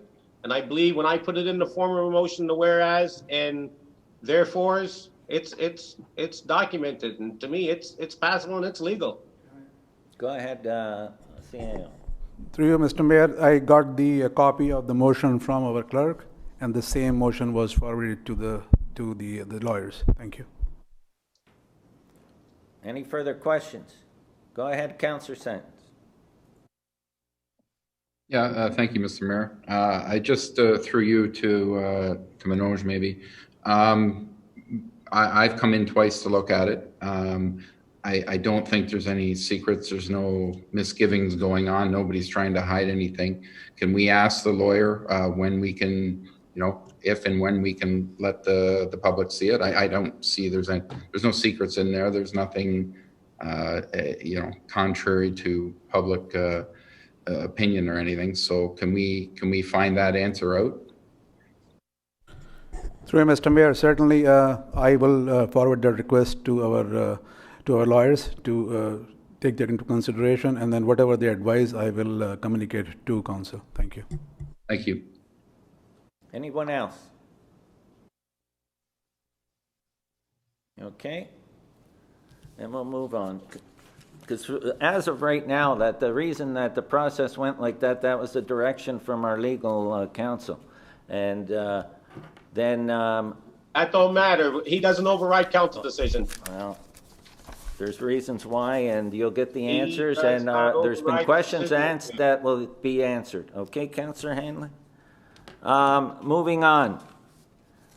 I've got delegations to report. Mr. and Mrs. Agret, represented by Rocco Vaca of Sullivan Mahoney, and is he ready to go? And I've got Rocco, are you there?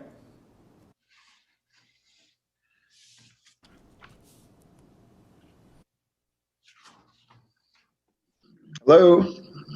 Go ahead, Rocco. Thank you. We got you. Great, thank you. Good evening, Your Worship and members of council. Thank you for the opportunity to address you this evening. To begin, I'd like to confirm that we agree with your planning staff's recommendations in all respects and thank them for their hard work on this file. But we are asking council approve a slight change to the proposed hours of operation, which I will get to. The draft bylaws in your council package propose hours of operation from noon until 8 p.m. daily, except Sundays, and only 1 p.m. to 6 p.m. on Sundays, with a maximum of 12 athletes at all times. We are requesting the ability to operate from 9 a.m. to 11:59 a.m. Monday to Saturday, with a maximum of 6 athletes, not 12. The morning hours would be primarily reserved for our clients, 99hockey.net clients, which are primarily young adults playing in the NCAA, OHL, Junior B, and other junior leagues, and college and university programs in Ontario. This training consists primarily of one-on-one or small group fitness and skills training and emergency rehab. It is respectfully submitted, Your Worship, that the restriction in the number of athletes should be the primary planning control in this matter. Our client is not seeking, and this is a very important point, we are not seeking operating hours before 9 a.m. nor after 8 p.m., which is when most neighbors are in their homes. It is important for our client to have the flexibility to offer these additional morning times, given that many arenas are currently closed to the public, such as the small rink at Thorold Arena, the Chippewa Arena, and given that most arenas have imposed very strict rules which do not allow any parents in the arenas. This has already resulted in a flurry of inquiries from parents who do not feel comfortable leaving their 3, 4, and 5-year-old children in an arena and want to know if our client's facility can accommodate them in the future. Also, a further need has been generated from children who are now doing their school online and want to train during hours in which they would normally be in school. Now, what you did not know at the public meeting on September 1st, but you now know, is the following. First, staff has completed a traffic study and has concluded that any increase in traffic resulting from this use, as restricted, will not affect Gaynor Street. Secondly, what you now know is that every city department and every commenting agency, including the region, have reviewed the proposal and are not opposed to the application. Finally, what you now know is that the closest neighbor to the site supports the proposal and does not want fencing along the property line, as it would eliminate the open space character they currently enjoy. Your worship, members of council, the fact of the matter is that our client has spent, or will have spent when he's completed, over $500,000 on creating this rink, indoor rink and training facility, which is wholly contained within an existing building, is regulated by the number of athletes, is regulated by time restrictions so as not to have any activities on site, if you accept our change, before 9 a.m. and after 8 p.m. and on Sundays would only be open between 1 p.m. and 6 p.m. Finally, the chilling equipment will be enclosed with insulated fencing as recommended by your planning staff. We believe that the staff's recommendation with the amendment to operating times we are requesting is a fair compromise. This home business is not a retail or, for instance, hair salon where you can control costs by turning the lights off and lowering the heat until you open the next day. Here, the chillers will keep operating 24/7. Utility expenses will be incurred 24/7. There is no way to control these costs, and any maintenance costs that are incurred will be substantial. Our client simply wants the opportunity to operate a home business that is feasible. There is a need for this facility, which need is only growing with the restrictions at municipal arenas and closings. Respectfully, it makes no sense that this need cannot be fulfilled until noon every day. Client accordingly is asking for the right to serve these needs within reasonable and, most importantly, respectable business hours. You will have seen in the council package letters of support from parents and other users. In summary, we respectfully request that you adopt planning staff's recommendations and pass the draft bylaws in your agenda with the following change: that there be a maximum of 6 athletes at one time during the hours of 9 a.m. to 11:59 a.m., Monday to Saturday. Finally, as you're aware, you are the decision maker on these applications pursuant to the Municipal Act and the Planning Act. And in doing so, with all due respect, you are to apply the appropriate planning policies. You take advice from your planning staff. You consider the comments of the various commenting agencies.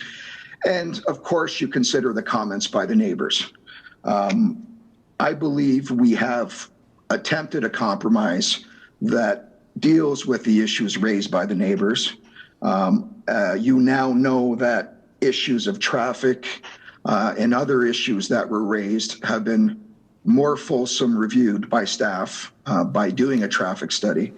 And I believe that the neighbors' complaints have been addressed in the planning recommendation report, have been addressed in the comments that you've received from your experts. And accordingly, I'm asking that you apply your decision-making powers, apply the planning policies that apply, and approve this proposal and approve the bylaws with the one change we are requesting. Thank you for your time. I'd be happy to answer any questions. Questions? Any questions? I got Councillor Sentence. Go ahead. Yes, thank you for the presentation. Maybe through you, Mr. Mayor, I can ask, was the traffic study done coming off of Highway 20 onto Center Street? Was it done that way coming in as well? Through you, Your Worship, I'm not privy to the traffic study. It was done by your internal staff. So perhaps Mr. Klassen can answer that question. Paul? Thank you. Through you, Mr. Mayor, northbound and southbound traffic was studied. So coming off of there onto Center Street was looked at? It was somewhere on Gaynor Street. I don't know the exact location, but northbound and southbound. So coming off of Barron Road and coming off of, I guess, Henderson turns into Gaynor. So both ways. Okay, just some citizens didn't see anything coming from the Highway 20 where people might be coming from. Thank you. Any further questions? Go ahead, Councillor Hanley. I'd like to defer the report. There's no recommendations. We're just having a, just discussing the presentation right now, Councillor Hanley.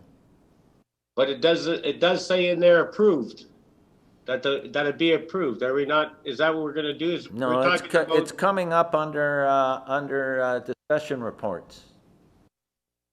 Also, we can't discuss it now? Well, we're asking questions right now to the presenter. Okay, all right. Go ahead, Councillor Kenny.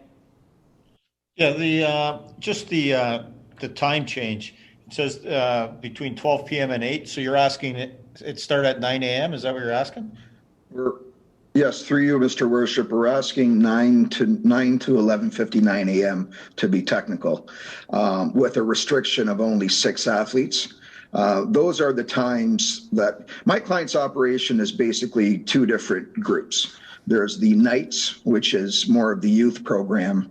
Then there's 99hockey.net, which is basically the serious hockey players that are in the NCAA, in the OHL, in university programs. Those are the ones that would use the facility primarily in the morning. And their use is, in many cases, one-on-one or small group training. So a maximum of 6 would suffice during those hours. Okay, so just so I understand, you're asking to operate it between 9 a.m. and 8 p.m. 9 a.m. to 11:59 a.m. with a maximum of 6, and then 12 to 8 with a maximum of 12. Okay, well, I'm just looking at the hours of operation for the facility. Okay. Yeah. I seen some other hands up before. Councillor Longo, go ahead. Thank you, Mr. Mayor. To Mr. Vaca. Mr. Vaca, just a quick question. I thought I heard you say the chillers will run 24 hours a day? Yes, they will. Okay. No, I know during daytime, you may not notice the noise from the chillers with all the other ambient sound, but in the country at nighttime, I think that would be a problem.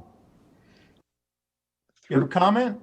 Yeah, through you, Mr. Worship, there is a condition of approval that there be insulated fencing wholly enclosing the chilling equipment. And Mr. Glassen has discussed that with the manufacturer of the chilling equipment. He has details as to the decibel levels of the equipment, and perhaps I'll let him chime in as to his conclusions. Go ahead, Paul.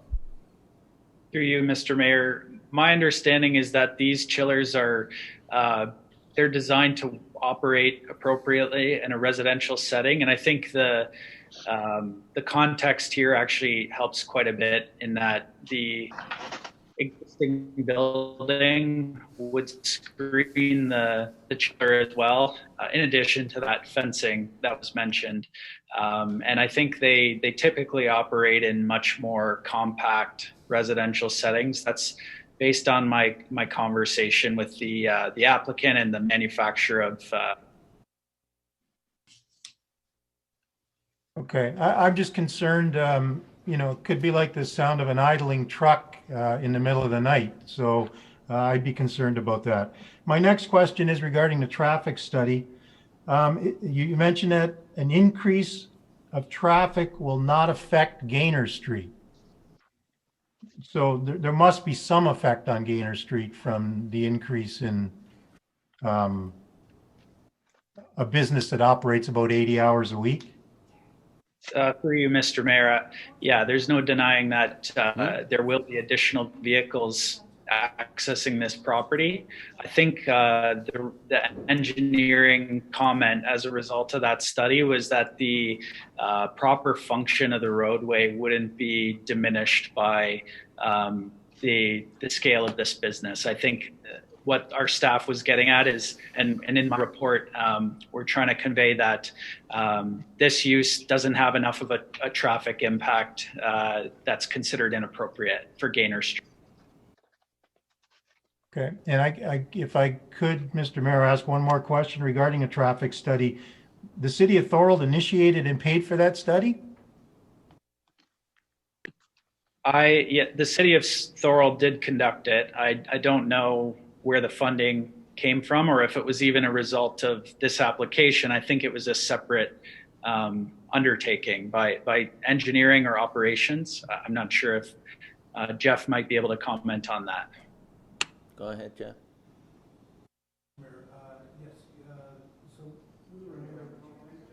We were made aware of the concern at the public meeting, and our staff has gone out to check the data.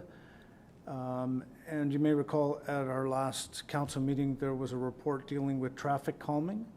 We identified Gaynor Street as being an issue, whether this development is approved or not. And so we're going to continue our investigation and look at a number of different alternatives to calm the traffic in that area through operational changes, resurfacing, paving, that whole list of alternatives that we provided in the last report. So it's something that we're trying to be more proactive on, whether this development gets approved or not. Thank you, Mr. Holman. Okay, do we have any more questions? Go ahead, Councillor Hanley. Ask to the presenter. Thank you. To the presenter, can I ask you, have you given notice to the residents that will be affected in regard to these changes? And have they been given ample time to respond? And if so, when did you give the notice or have discussions with the neighbors in regard to their concerns? Through you, Mr. Worship, the neighbors were given notice of the application. They attended the September 1st public meeting. At that time, there was no indication of what planning staff would be requiring. The only thing that was part of our original application that the neighbors have known all along was that we were proposing a restriction on the number of athletes. But at that time, there was no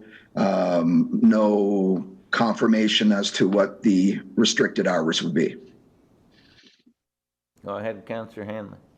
Thank you, Mr. Mayor. Seeing that these changes came after the 17 meeting as your new proposal, as would be what we're going to pass tonight for changes to the amendment, through then the presenter can ask the question, can I ask you through Mr. Mayor to Paul Klassen, were the residents notified? Because I can tell you that the residents I have talked to were not notified. They actually said that they were, I don't know if they weren't or none. They said we were not notified from the get-go. We found out from our neighbor the day before. Nope. I just got that email message a minute ago, just to let you know. So that's why I'm asking. I'm putting you on the spot. So if we're not been notifying our residents properly and that stuff, I don't think this should be going forward. But I can't say that right now, and I won't talk about it when it comes forward. I'll guarantee you that. So it's that question to Paul Klassen. If I could, Mr. Mayor, through you. Go ahead, Paul. The report doesn't include that, am I correct? So I'm just trying to understand the question. Are we trying to, we're wondering if the residents were notified of the recommendation? Of the recommendation as it's in the package, not the amended recommendation. That's right, not the amendment as it is in the package. Okay. Because I've actually been having talked with neighbors the last couple of days. Yeah, I did send out an email on Monday, yesterday. So this report was submitted right before council, basically. So the original request didn't specify any hours. It was an outcome of the public meeting that the restriction was captured in the recommended bylaw. So there was nothing requested. But see, I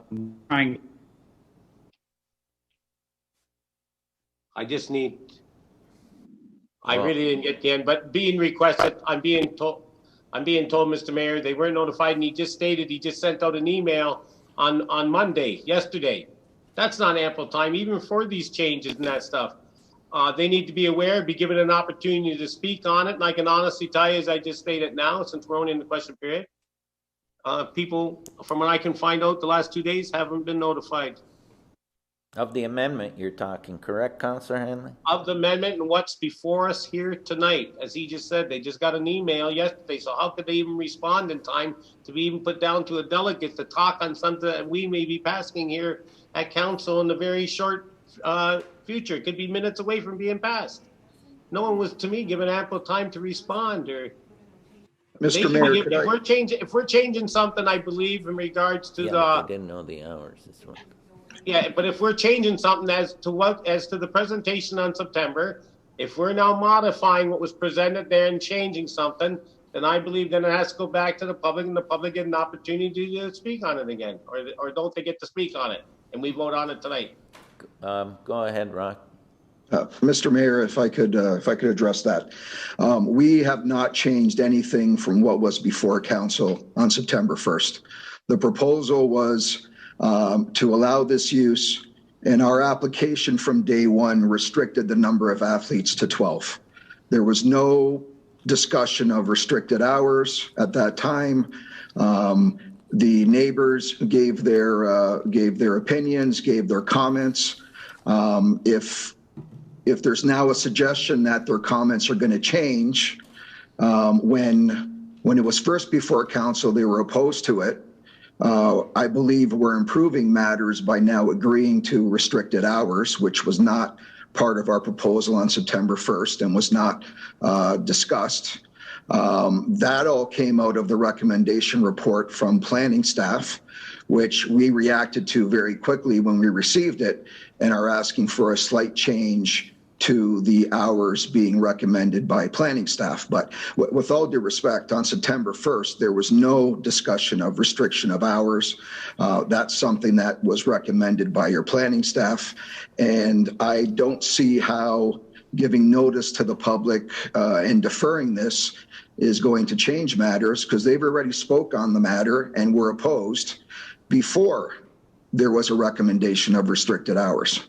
So those are my comments, Mr. Mayor. Okay. If I can comment on that, but you're here before us today and you believe that the changes that you have done satisfy your needs, but are the changes as far as what you've put forward and that stuff satisfactory to the residents? That's all I'm saying. Can't they? So if we don't want to give them another opportunity, that's not up to me. Okay, so go ahead, Rocky. Yeah, Mr. Mayor, I believe the neighbors have given their comments, and I don't believe they're going to change their opinion, that they remain opposed to the application, even though it is an improvement, a compromise from what was heard on September 1st. If you're getting emails within the last few minutes, it's obviously emails from neighbors who want to come back and basically say, don't approve this. Well, they've already said that on September 1st. And they set it to something that is worse than what we're proposing right now and is being recommended by staff, if I can use the word worse in a theatrical sense. So I'm in your hands, Mr. Mayor, but those are my comments. Okay, I respect that fact too, but just one more comment. Okay, Councillor Henley, what are you? One more you got comment is that anything he new was to given the bring opportunity to speak again, and so should the residents. That's all. Any further questions? Go ahead, Councillor Decker. Thank you, Mr. Mayor. So basically, Mr. Vodka then is basing these decisions and changes on the recommendation of our planning department then. Yes, through you, Mr. Mayor, that's correct. Okay, thank you. I'm good with that. Thank you. Anything further? Go ahead, Councillor Kenny. Yeah, to Councillor Longo's question there, the 50 decibels, I looked it up. It says that's similar to a refrigerator being in operation on a quiet street at night. Are you telling me that this chiller is going to be that quiet? Maybe the question's to Paul. I guess it's your report. The decibel readings are in the appendix, and it's that low. I got it here. Yeah, after the fencing is added. So before the fencing, it's louder. I think I don't have them in front of me, but I think it's 10 or 15 decibels louder. And then when it outside of the fencing, it's that quiet. It's going to be 50. So it's only going to be 50 decibels once the fencing's up. Is that correct? That's what it says in the report. Yep, that's correct. Okay. Okay. Anyone else? Okay, thank you very much for your presentation. Thank you, Mr. Mayor.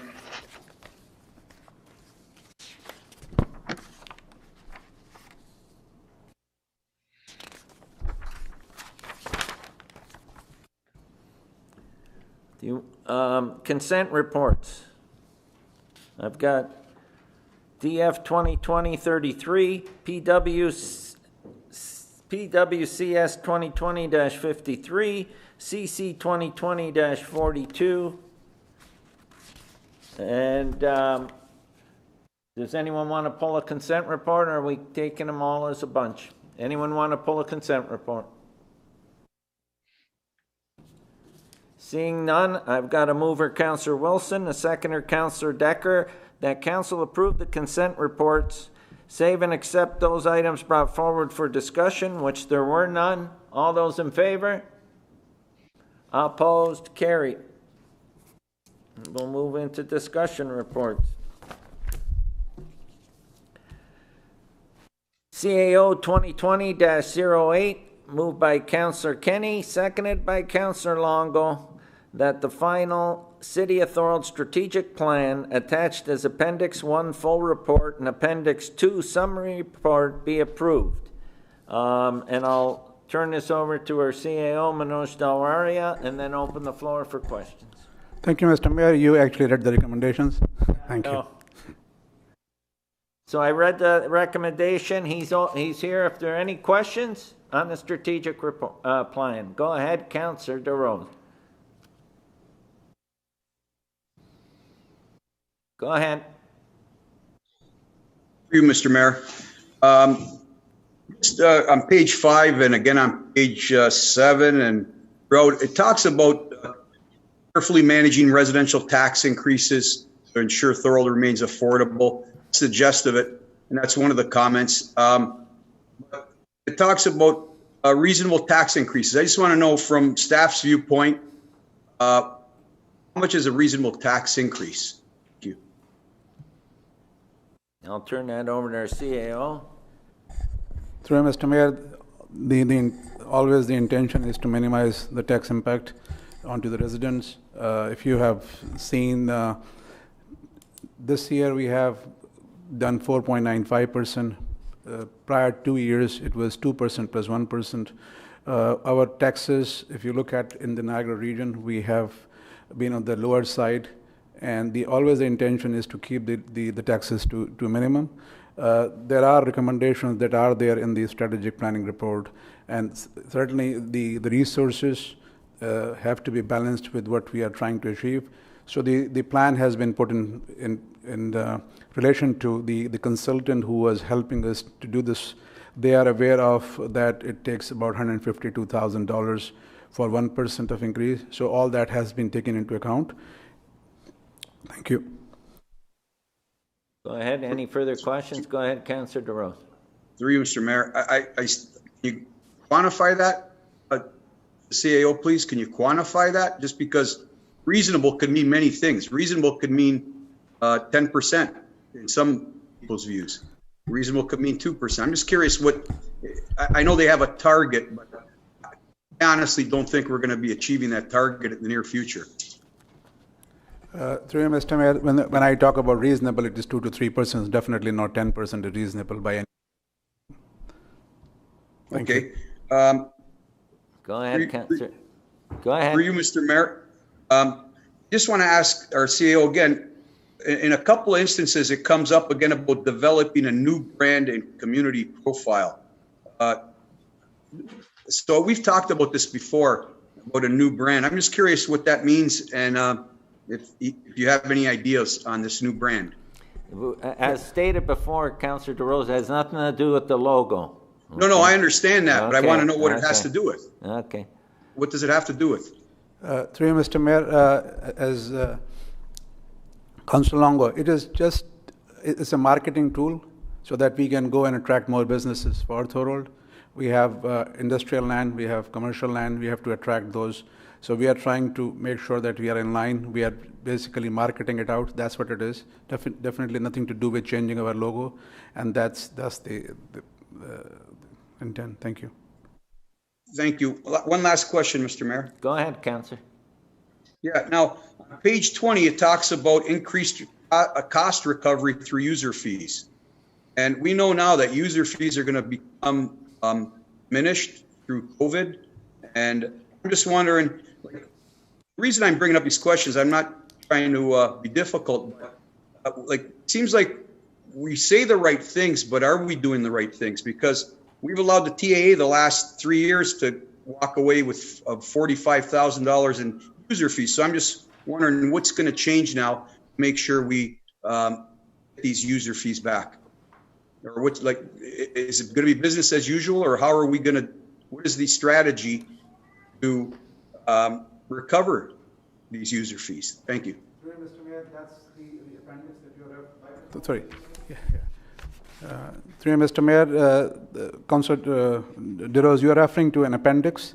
Those were the discussions that has happened. Those were the inputs that was provided, and several other inputs have been taken into consideration while finalizing this strategic plan. Thank you. Okay, Councillor DeRose.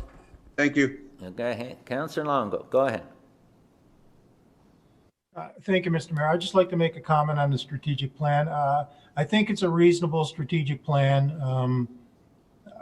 I think there's some good work in it, but I just want to go on record again as saying that I'm disappointed that it took 2 years of this council term to get a strategic plan done. My feeling is that's too long. There's only 2 years left for this council. And I know the fact is this can be far-reaching and stretch into the next term of council, but then again, it may not. So again, I just wanted to make my point there that I believe this should have been done in the first year of our mandate. Thank you. Thank you for your input. Anyone else? Okay. Anyone else to speak? Okay, seeing none. I had the mover was Councillor Kenny, seconder Councillor Longo. All those in favor? Opposed? Carried. DF 2020-34. I have a mover, Councillor Hanley, seconder Councillor Sentence. And I'll turn this over. Is our Director of Finance on? Yes, I am, Mr. Mayor. I'm giving you your airtime now. Go ahead, Marie. Oh, thank you. The recommendations that report DF 2020-34 be received for information purposes. And recommendation 2, that the city not apply for Safe Restart Phase 2 funding. And that concludes the report. Okay. I had a mover, Councillor Hanley, seconder, Councillor Sentence. Any questions? Go ahead, Councillor Kenny. First of all, great job, Rhea, to get us in this situation. My only question is, if something catastrophic happens with this COVID, are we losing our ability to apply down the road for this money? Through you, Mr. Mayor, the application would be our best estimate to December 31st, regardless. I guess what we're hoping is at this point we do have a surplus position.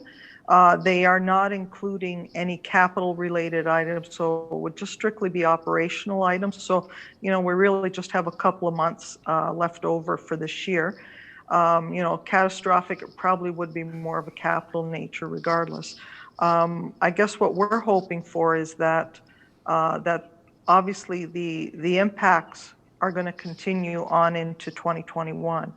And we're hoping that even though we do have a surplus to carry forward, it likely will not cover all of the COVID impacts in 2021. So we're hoping so that the government will actually come forward with additional funding for 2021 impacts.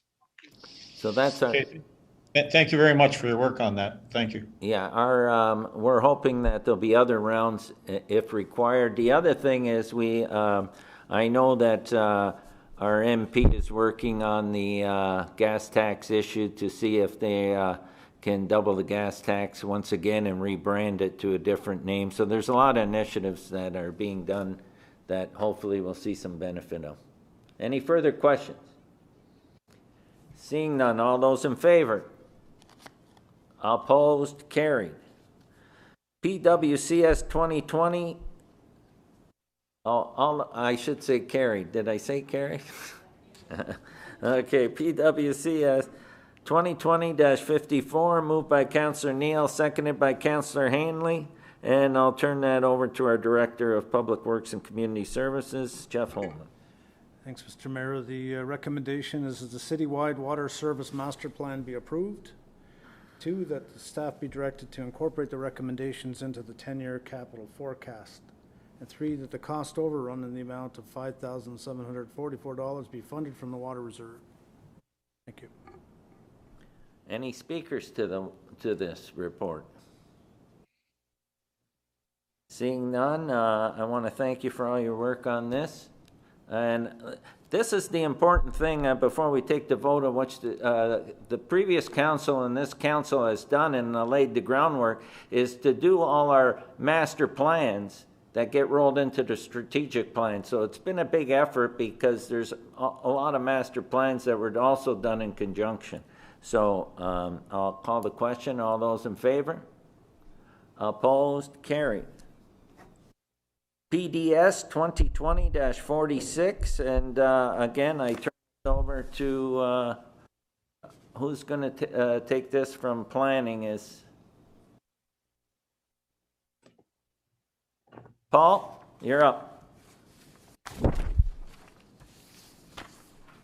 Through you, Mr. Mayor, I believe Manager of Planning, Denise, is going to bring the recommendation forward. Okay, and I'll turn this over to our Manager of Planning, Denise Landry. Go ahead, Denise.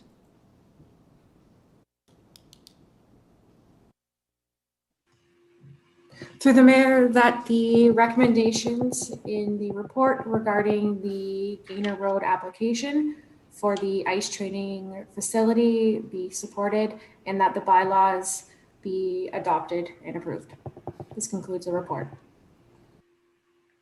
Okay, I'll open this floor up for discussion on that report. Go ahead, Councillor Sentence. Yeah, thank you, Mr. Mayor. I just wanted to give my opinion on this. It's a little concerning that the hours have changed already to what I see as a longer period during the day. I just want to voice my concerns and the concerns of many Allenburg people who have reached out to me. It's not that I'm against the business or a business in Thorold, and Lord knows I love that it's sports and getting kids active and healthy.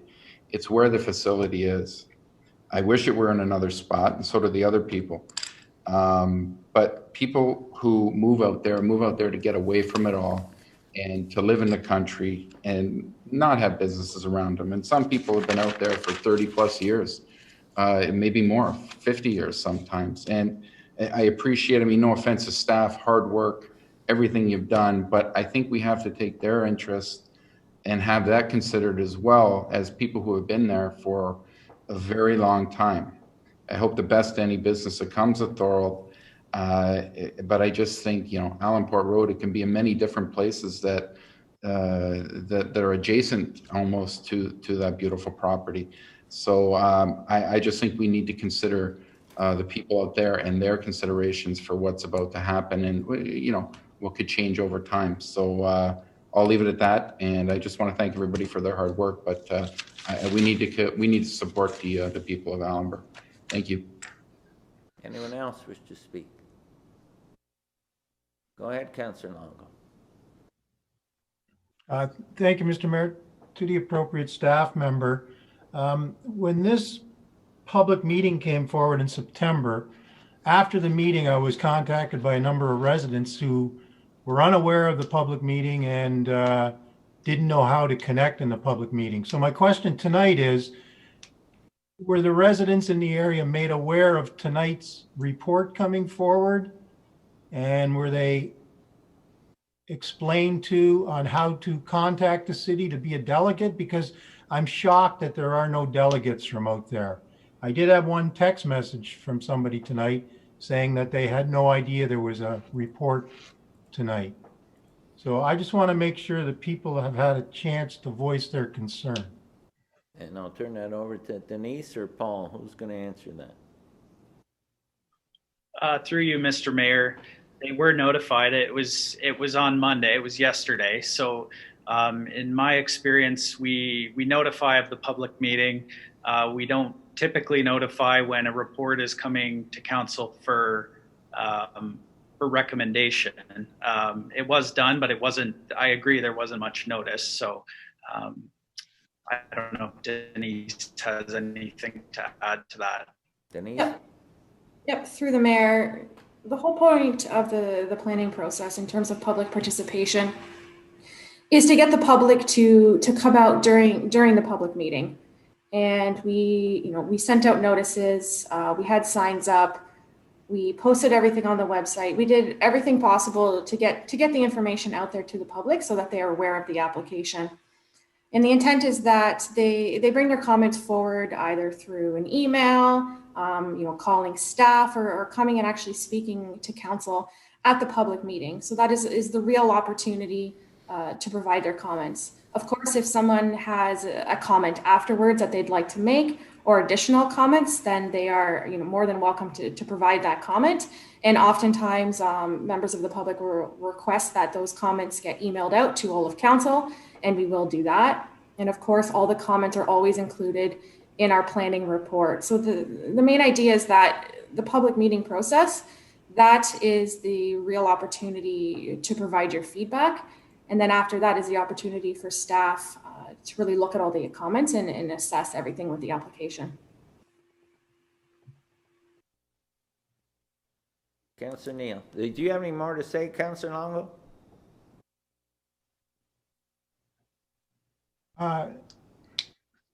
No, it's okay. I'll hold my comments. I'm good for now. Okay, Councillor Neal. Thank you, Mr. Mayor. I agree with the people that have already spoken.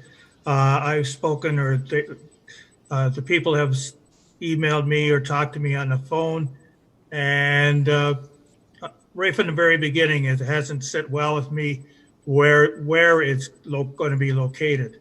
The business is great. I mean, for Thorold, we're a good hockey town, and that. But from my perspective, right from the very beginning, I've had a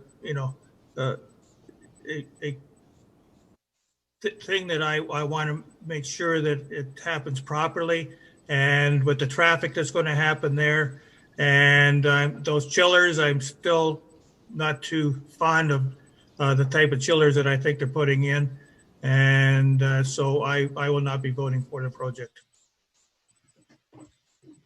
Anyone else? Councillor Wilson. Sorry, thank you, Mr. Mayor. Just my comments and thoughts, even just reading the letters from people that said they weren't able to connect on that evening in our council package, I think the majority of the people aren't in favor of this, and I can only feel sorry for them because I would feel the same way. I live in a subdivision, but if I made a choice to move out into the country and do that extra drive to amenities, it would be for peace and quiet. And I think I don't know that I agree with the decibels and sounding like a refrigerator. I can't see that happening in the country. And I guess my problem, and from the very start when it came on council, is that I feel like our hands are tied, like they're asking for a zoning change that should be where we are able to stop it. But if staff supports that, it puts us in a bad position, right? But on the outside of it, I'm not in favor of this for the neighbors. And I think council, yes, we want growth and we want businesses, but we want it in the right areas. And I just don't see this being the right area. I'm sorry, I have a very hard time supporting this. Councillor Kenny. Yes, I would just like to ask Denise or you, if we turn this down and they appeal it, are they going to win?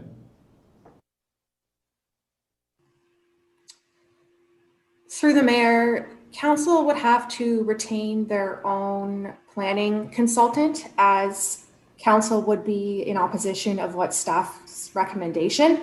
I can't speak to whether or not they would win or not at the local planning appeal tribunal, but if council does turn it down, they of course have the opportunity to appeal and to go through that process. Okay, let me ask you this then.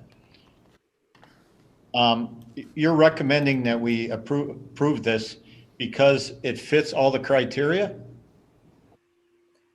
Through the mayor, yes, we've deemed this application to be more or less a home occupation, but just a home occupation in an accessory building. We've limited the time, we've limited the number of people. We've ensured that there's fencing around the chillers, that the chillers are facing away from the residential area.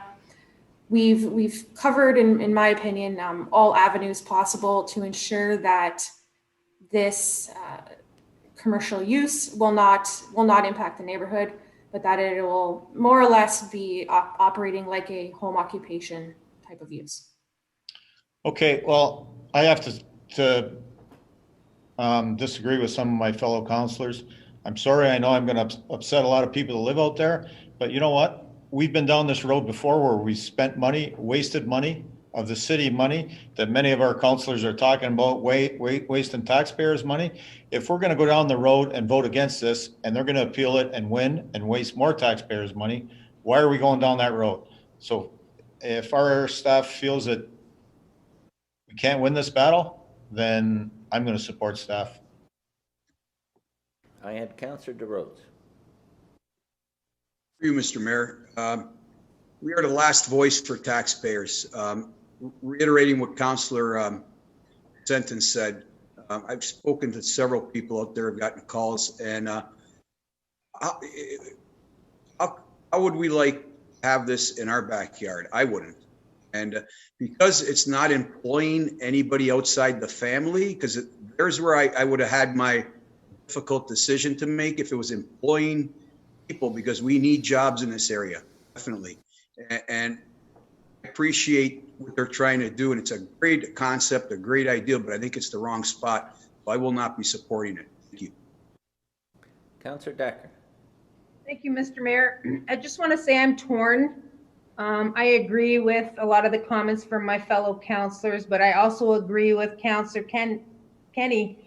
And I'm just wondering, because there's a lot of people that have home businesses and they need to, to do that in order to survive. So I'm just wondering, what can we do to make this work, to make everybody happy? Denise, is there something that we've missed? I'm just wondering, should we defer this to get more information? I'm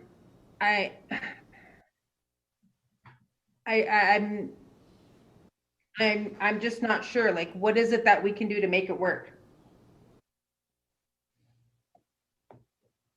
Through the mayor, We've addressed all the comments we've received from the public, from council at the public meeting, and really we're of the opinion that what we're proposing satisfies all the criteria, and that it does work in this neighborhood and it does work in this community, and that it's something we're supportive of. So we're of the opinion that we have addressed all the issues that have been raised. Thank you, Denise. I appreciate your response. Councillor Longo. Thank you, Mr. Mayor. I'd just like to make a comment on the home-based business comment. I would think a home-based business would be, to me, something like a hairdresser who works out of her or his house, an accountant, a lawyer that may work out of their house. But a home-based business that has, if my math's correct, over 110 clients a day come to their home-based business, it doesn't seem like a home-based business to me. It seems like a business. And it's a business that's put in the middle of a rural residential setting. And I have a hard time believing that this fits. It just doesn't fit. Like Councillor Seton says, I have no problem with business. We need more business. Just not there. It's too busy. It'll create too many issues, and it should be somewhere else in Allenburg. Councillor Hanley.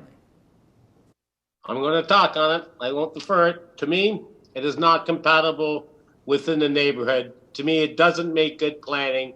And if we were going to base our decisions on the fact that if we don't pass this and they're going to go and get an appeal, then we don't need to even go through these procedures then. Just pass it on through. That's not what we're here for. We're here to make decisions. And the decision to put this in a residential neighborhood, that type of business, as Councillor Long just said to me, that's not a home-based business. Some may not remember, well, we had an application for a business on Henderson some years ago for a gentleman to build a woodworking shop in the back. And we regulated that building so much and confined him from what he was wanting to do that he couldn't run the business successfully as he wanted to in the woodworking industry. And I don't believe it's an area for this type of business to be ran in. The chillers at 50 decibels, I can't believe. 6 people at a time. Yes, okay, that's what they say. What happens now if it becomes 9, 12? How do we curtail it once we allow it? And now once we allow this into this neighborhood, maybe it would make good planning to put it in the Empire Homes neighborhood where they're just doing that nice subdivision out there. Maybe it would be good planning in the Rolling Meadows plan of subdivision. If they want to build it in residential areas, there's lots of other areas for which they can develop. But it's a business that should be in a business district, not in a residential district. To me, it's not a home-based business. I will definitely not be supporting it. And for the residents' concerns, which I've had many in the last couple of days also. Anyone have further questions? Because I have one question that I want to ask planning that I don't think's been addressed. Is that building not zoned industrial? Through you, Mr. Mayor, the property, the rear portion of the property is zoned general, or sorry, it's not zoned general industrial, but our official plan splits the front and back of all of those properties along Gaynor Street, the front being residential and the rear being general industrial. So if the rear was general industrial, what kind of businesses could be put there? Industrial uses, employment uses. I don't know off the top of my head examples, but they would be, I believe it's the same designation as like the McCleary Business Park. Like if you think of the employment areas of Thorold, that's the official plan designation, and those uses would be permitted at the rear of the property only, not at the front where the residences are. So in essence, there could end up being an industrial business there, which would be permitted under the use. Am I correct?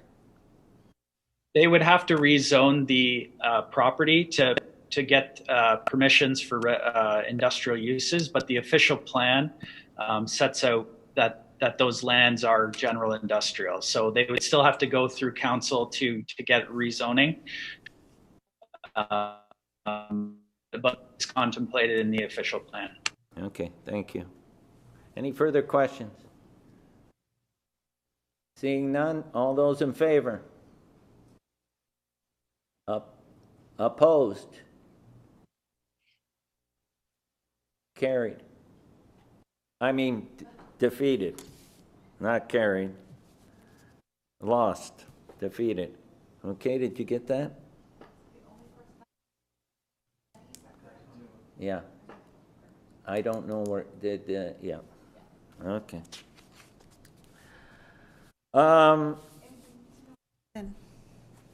What?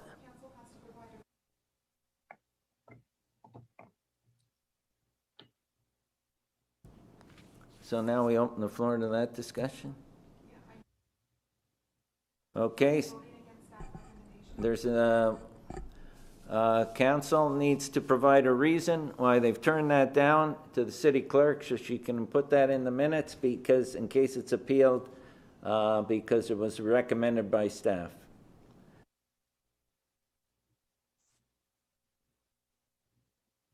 Does anyone want to speak to that? Go ahead, Councillor Hanley. Not conducive to the neighborhood. Okay. Not conducive to the neighborhood. I don't know if we just have to say one thing or do we say several? Not conducive to the neighborhood, I think would be good. That's fine. Any, Councillor Longo? I do not believe it's a home-based business. Okay. I agree.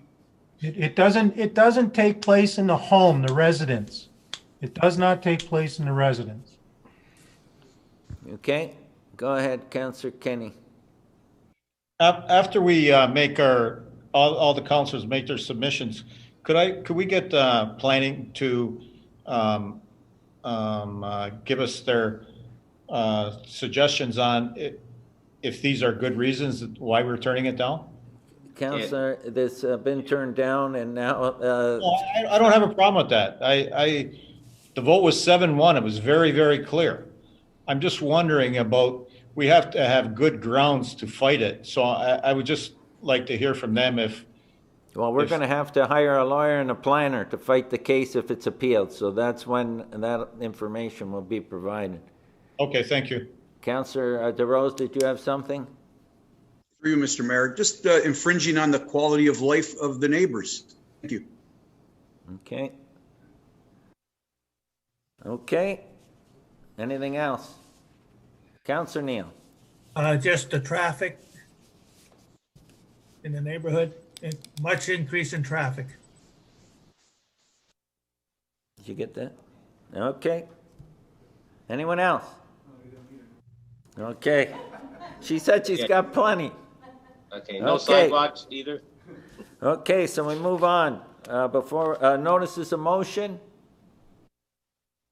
None. I got before we go in closed meeting, we're going to pass bylaws.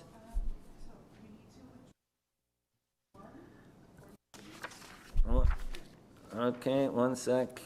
I gotta get organized here. I'm what am I pulling? 141, 142, 143 are pulled because of the vote on that on the recommendation. So first reading of the bylaw, then Councillor DeRose, I'm going to turn one bylaw over to you because I declared a conflict, but first we'll do, go ahead, Councillor Kenny. I would like to claim a conflict on the same one that you did. I found out after the meeting started that my brother actually worked on that proposal, so I'm going to claim a conflict on bylaw 145-2020. Okay, so have you got that? Okay. Okay, so first reading of the bylaws is just going to be for bylaw 140-2020, moved by Councillor Kenny, seconded by Councillor DeRose, that leave be given to introduce the following bylaw. Okay, bylaw 140-2020, and the same now be read a first time. All those in favor? Opposed? Carried. And final reading of the bylaw, moved by Councillor Kenny, seconded by Councillor DeRose, that the bylaw just read a first time be read a second and third time and do pass, and that the mayor and clerk do sign and seal the same. Any rule of this council to the contrary notwithstanding. All those in favor? Opposed? Carried. And I'm going to turn bylaw 145-2020 over to the deputy mayor at this time, which is Councillor DeRose. Okay, and so this one here is it won't be Councillor Kenny moving. It's going to be, I'm going to put, can I get a mover on this one? I got Councillor Sentence.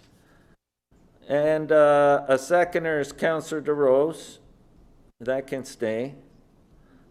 And then I'll turn it over to Councillor DeRose, because I'm stepping aside on this, as is Councillor Kenny. Do you want to help him with that reading? Mr. Mayor, unfortunately, I've lost it on my eScribe screen, my second computer here, so I apologize. I'm trying to get it back, but I can't seem to get it back. I apologize. I can get the clerk to read it, and then you can call the vote, okay? Thank you. I'm sorry. Do you want to do that? Thank you. So we have a bylaw on the floor moved by Councillor Sentence, seconded by Councillor DeRose, that Lee be given to introduce the following bylaw. Bylaw number 145, being a bylaw to authorize the execution of a site plan control agreement with Norvac Biotech Corp. for property municipally known as 3430 Schmon Parkway. And that the same now be read a first time. Councillor DeRose, do you want to call the question? Yes, all those in favor? Opposed? Carried. Thank you. And that moved by Councillor Sentence, seconded by Councillor DeRose, that the bylaw just read a first time be read a second and third time and do pass, and that the mayor and clerk do sign and seal the same, any rule of this council to the contrary notwithstanding. You can call the question. All those in favor? Opposed? Carried. Thank you.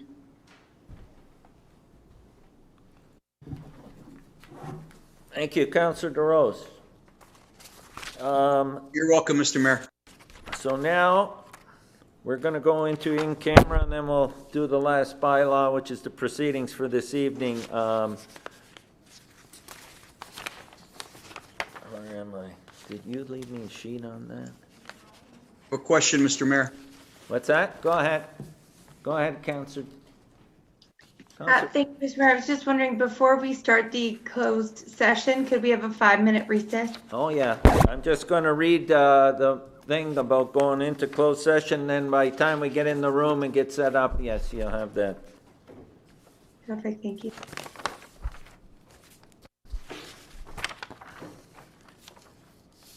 Okay. Closed meeting. In accordance with Section 239 in the Municipal Act, a meeting or part of a meeting may be closed to the public if the subject matter being considered is related to a trade secret or scientific, technical, commercial, financial, or labor relations information supplied in confidence to the municipality or local board, which, if disclosed, could reasonably be expected to prejudice significantly the competitive position or interfere significantly with the contractual or other negotiations of a person, group of persons, or organizations. Could I have a motion to go into closed session to discuss Director of Finance Report DF 2020-35 re-audit engagement? Can I get a mover? Councillor Wilson, and a seconder, Councillor DeRose. All those in favor? Opposed? Carried. So now we're going to go in camera, and then you get to switch over to the other feed, okay? And we'll be 5 minutes by the time we do that.